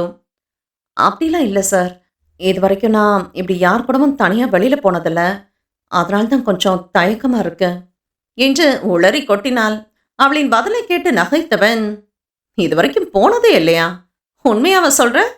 நீ சொன்னா உண்மையாதான் இருக்கும், அப்படியே நம்புறேன் என்றான். நந்துவின் பேச்சில் இருந்த வேறுபாடு தற்போது தெளிவாய் புரிந்தது பிரியாவிற்கு. இவருக்கு எங்க விஷயம் ஏதோ தெரிஞ்சிருக்கு, அதனாலதான் அவனுக்கு பிஏவா வேலை பார்க்க வச்சிருக்காரு. அது சரி, அவனோட அண்ணன் தானே, வேற எப்படி இருப்பாரு என்று மனதிற்குள் அர்ச்சனை செய்தபடி பதில் கூறினாள். போயிருக்கேன் சார், ஒருத்தர் கூட வெளியில போயிருக்கேன். அப்படி அவர் கூட தனியா போனதுக்கான தண்டனையை தான் இப்ப வரைக்கும் அனுபவிச்சுட்டு இருக்கேன் என்றாள் பிரியா. ஸ்ரீக்கு ஏத்த ஜோடிதான் என்று மனதில் நினைத்து கொண்டு, சரி, நான் கேட்டதுக்கு இன்னும் பதில் சொல்லலையே, ரிலேட்டிவ் வீட்டுக்கு போயிட்டு ஆஃபீஸ்க்கு போகலாமா இல்லை ஸ்ட்ரெயிட்டாக ஆஃபீஸ்க்கே போயிடலாமா என்றான் நந்து. நீங்கள் என் பாஸ், என்கிட்ட பெர்மிஷன் கேட்கலாமா? உங்களுக்கு என்ன செய்யணும்னு தோணுதோ அதையே செய்யுங்க என்று அசட்டையாக பதில் தந்தவளை ஒரு பார்வை ஏறிட்டு பின் கிளம்பியவன் சில தெருக்கள் கடந்து பெரிய வீட்டின் முன் காரை நிறுத்தினான். அந்த வீட்டில் இருந்த பெரியவர் நந்துவிற்கு நல்ல வரவேற்பு கொடுத்தார். என்னப்பா நந்து, இந்த மாமா ஞாபகம் இப்பதான் வந்துச்சா? ஆமா, எப்படி இருக்கான் உன் தம்பி? நடந்த ஆக்சிடென்ட் வேலோட வேலைதான்னு தெரிஞ்சதும் பக்கவா பிளான் பண்ணி அவனை இன்கம் டேக்ஸ் ரைட்ல வசமா சிக்க வச்சு சரியா பழி தீர்த்துக்கிட்டான் உன் தம்பி. இனி இந்த ஃபீல்டில் உன் தம்பி பேரை கேட்டாலே போதும், எல்லாம் கதி கலங்கி போயிடுவாங்க என்று பெருமை பேசியவர், நானும் ஹாஸ்பிட்டலுக்கு வந்து அவனை நேரில் பார்க்கணும்னு தான் நினச்சேன். ஆனால் ஃபாரின்ல இருந்து திரும்பி வந்ததுக்கு அப்புறமும் இன்னும் ஒரு தடவை கூட என்னை வந்து நேரில் பார்க்கலையா, அதான் இனி என் மேலே கோவத்தில் இருக்கான்னு தயக்கமாக இருந்துச்சு என்று முடித்தார் சோமநாதன். அப்படிலாம் ஒன்றும் இல்லை மாமா, ஆக்சுவலாக அவன் தான் என்னை இங்கே அனுப்பி வச்சதே. மாமா இன்னும் என் மேல கோவத்துல இருக்கார் போல, அதனால தான் இன்னும் வந்து என்னை பார்க்கவே இல்லைன்னு ரொம்பவே வருத்தப்பட்டான் என்று பிரியாவை பார்த்தபடி கூறினான். நந்துவின் பதிலில் பெரியவரின் முகம் தெளிவுற்றது. யாருப்பா அந்த பொண்ணு? பார்க்க லட்சணமா இருக்கே. பெரியவரின் கேள்விக்கு அவரை நிமிர்ந்து பார்த்தவள் அவர் தன்னை ஆராயும் பார்வை பார்த்ததில் சற்று குழப்பம் வந்தது. இதேபோல் செயலை எங்கோ பார்த்தது போல ஒரு உறுத்தல். எங்கு என்று சரியாக நினைவில்லை பிரியாவிற்கு. பாருங்க, வந்ததுல இருந்து நாமளே பேசிட்டு இருக்கோம். இது பிரியா, ஸ்ரீயோட பிஏ என்று அறிமுகப்படுத்தினான் நந்து. ஒரு நொடி அவர் கண்களில் சிறு தடுமாற்றம் தோன்றி மறைந்தது. நீங்க வந்து ரொம்ப நேரம் ஆச்சு. இன்னும் உங்களுக்கு குடிக்க எதுவும் கொண்டு வர சொல்லாம சும்மா உட்கார வச்சு பேசிட்டு இருக்கேன். வேதா என்று குரல் கொடுத்தார். உள்ளிருந்து ஒரு பெண்மணி வந்தார். சோமநாதனின் மனைவி போலும். அவரிடம் இருந்த கனிவு அந்த பெண்மணியிடம் பெயரளவிற்கு கூட இல்லை. ஒரு திமிர் கலந்த அலட்சிய பார்வை செலுத்தியபடி வந்தவள் நந்துவை கண்டு, எப்படி இருக்கீங்க? உங்க தம்பி, அம்மா, அப்பா என்று சம்பிரதாயத்திற்கு நலம் விசாரித்தவள் பிரியா அங்கு இருப்பதாய் கூட கருதவில்லை. ஏன் இவருக்கு தன் மீது இவ்வளவு அலட்சியம் என்று குழம்பினாள் பிரியா. அவள் சிந்தனையை தடை செய்வது போல அழுத்தமான காலடி சத்தத்துடன் உள்ளே வந்தாள் அஞ்சலி. உள்ளே வரும்போதே நந்துவையும் பிரியாவையும் கண்டுவிட்டாள் என்பது ஒரு நொடி தயங்கி பின் வந்ததில் நன்கு தெரிந்தது. அஞ்சலி இங்கு எதிர்பார்க்காத பிரியா அதிர்ந்து போனாள். ஆனால் அவளோ பிரியாவை இதற்கு முன் பார்த்ததே இல்லை என்பது போல நடந்து கொண்டாள். அஞ்சலியை பின்தொடர்ந்து வந்தவனை பார்த்து, நந்து, நீங்க இப்ப டெல்லியிலிருந்து வந்தீங்க என்று விசாரித்துக் கொண்டிருந்தான். ஏதோ தவறு நடந்துள்ளது என்ற குழப்பத்தில் இருந்த பிரியாவை அழைத்த சோமநாதன், இது என் பொண்ணு, பேர் அஞ்சலி, இது என் மருமகன் அருண் என்று அறிமுகப்படுத்தினார். இவர் அஞ்சலியின் தந்தை. அதனால்தான் இவரின் பார்வை தன்னை குழப்பியது என்று எண்ணினாள். அஞ்சலி கணவர் அருண் என்றால் அஞ்சலி ஸ்ரீயை திருமணம் செய்யவில்லையா? அப்படியென்றால் இவள் சொன்னது பொய்யா? ஸ்ரீயும் அஞ்சலியும் ஒன்றாய் அமர்ந்திருந்த புகைப்படம் காண்பித்தாளே, எங்கள் நிச்சயதார்த்த புகைப்படம் என்று கூட சொன்னாளே.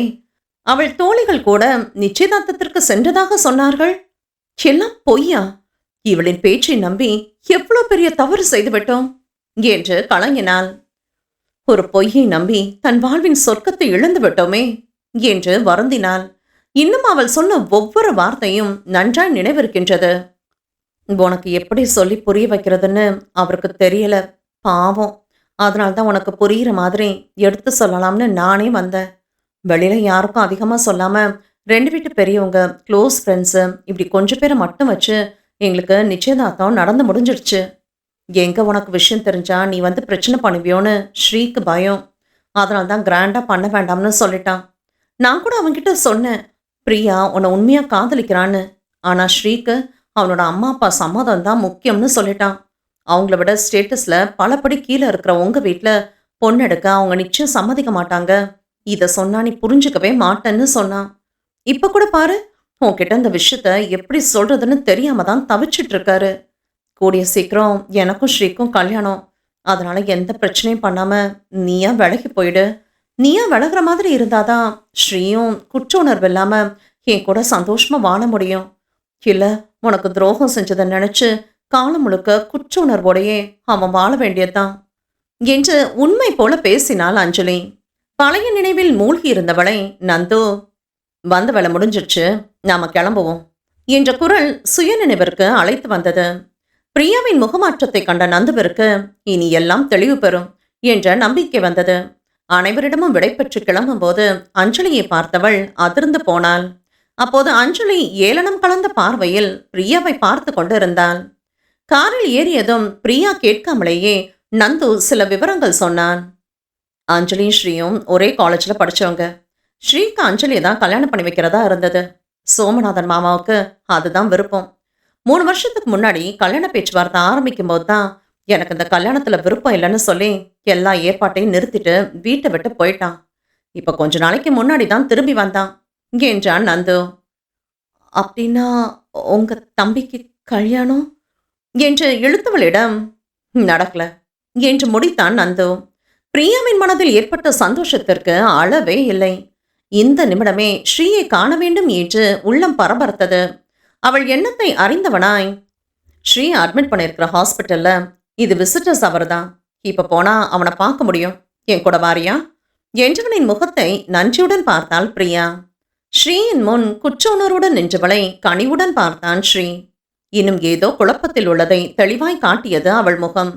விளக்கம் தரும் கடமை உணர்ந்தவனாய் அவளை அருகில் அழைத்தான். அவனை நெருங்கியவள் முதலில் உச்சி முதல் பாதம் வரை பார்வையில் அளவெடுத்தவள். சிறு காயங்கள், ஒரு காலில் கட்டு தவிர பெரிய ஆபத்து இல்லை என்று நிம்மதி அடைந்தாள். அடிபடாத பக்கமாய் சென்று நின்றவளை தன்னோடு சேர்த்து அணைத்து கொண்டான் ஸ்ரீ. ஹலோ ஸ்ரீ பிரியா, இங்க நானும் இருக்கேன் என்று நினைவுபடுத்தினான் நந்து. நாங்க இருக்க சொல்லலையே என்று ஸ்ரீ கூறிட நந்துவின் குரலில் பிரியா விலக முயல்வதைக் கண்டு, இப்பதான் எல்லாம் தெளிவாயிடுச்சுல, இன்னும் எதுக்கு விலகி போற என்று மிரட்டினான். நந்து சென்ற பின்னும் அங்கு வெகு நேரம் அமைதி நிலவியது. முதலில் பேசியது ஸ்ரீதான். பிரியாவிற்கு இன்னும் குழப்பம் தெளிவுறாத நிலையில் எதுவும் பேச தோன்றாமல் அவன் அருகாமை தந்த சுகத்தை அனுபவித்தபடி அமைதியாய் நடந்த தவறில் பெரும் பகுதி தன்னுடையது என்று உணர்ந்து கண்ணீர் சிந்தினான். இன்னும் எதுக்கு அழுதுட்டு இருக்க? அதான் எல்லாம் சரியாயிடுச்சுல, இப்படி அழுகைய நிறுத்த போறியா இல்லையா என்று கோபம் கொண்டு ஸ்ரீ பேசிட வேகமாய் கன்னத்தில் வழிந்த கண்ணீரை துடைத்து கொண்டு ஸ்ரீயை நோக்கினான். அவன் வார்த்தையில் இருந்த கடுமை முகத்தில் இல்லை, மாறாக சிரித்தபடி இருந்தான். நடந்ததுல உன்னோட தப்பு எதுவுமே இல்லை, என் சைடும் கொஞ்சம் மிஸ்டேக் இருக்கு. ஆனா கடைசியா நீயே அப்படி பேசுறன்னு மட்டும் புரியவே இல்லை என்று பேச்சை துவங்கினான் ஸ்ரீ. உங்க தப்பு என்ன இருக்கு?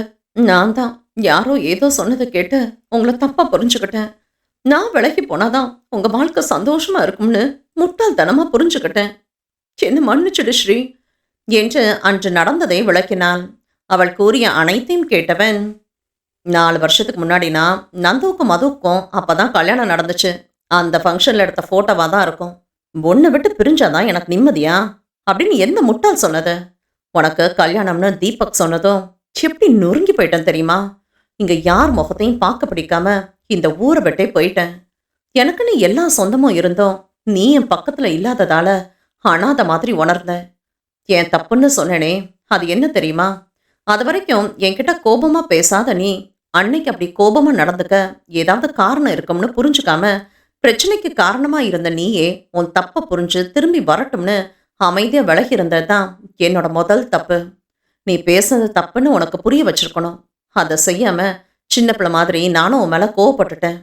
என்னை மன்னிச்சிடு பிரியா, இதுதான் நான் உன்கிட்ட கேட்குற கடைசி மன்னிப்பா இருக்கும் என்று சிரித்தான் ஸ்ரீ.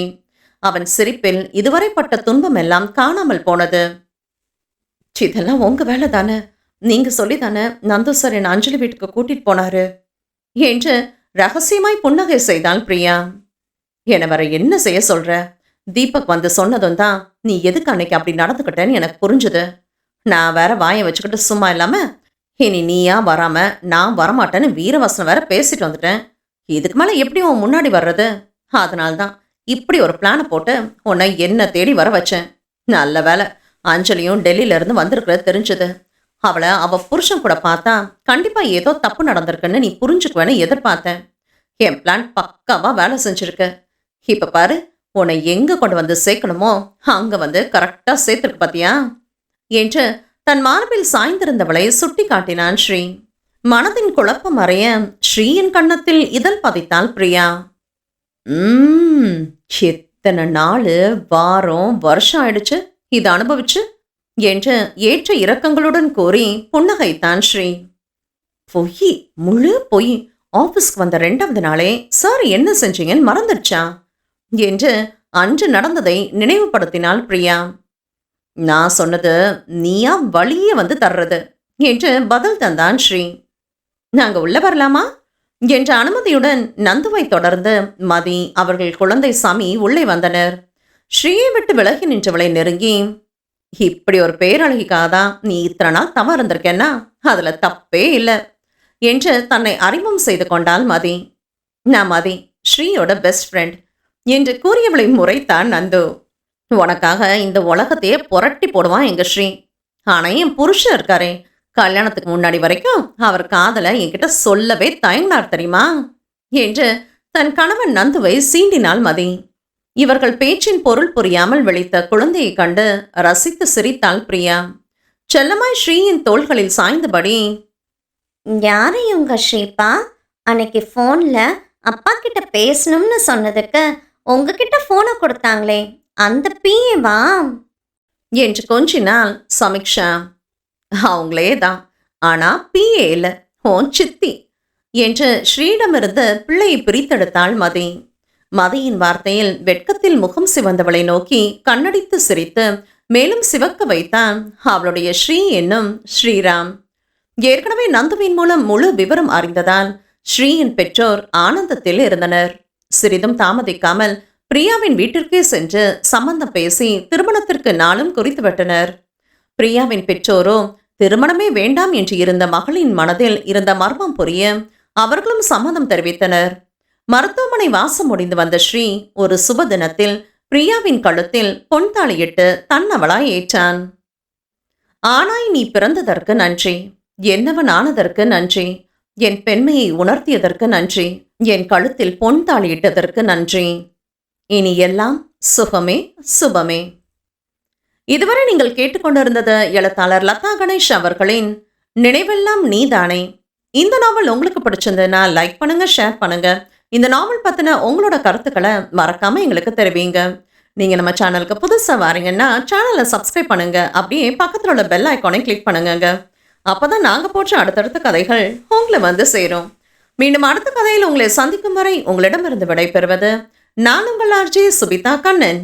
நன்றி, வணக்கம்.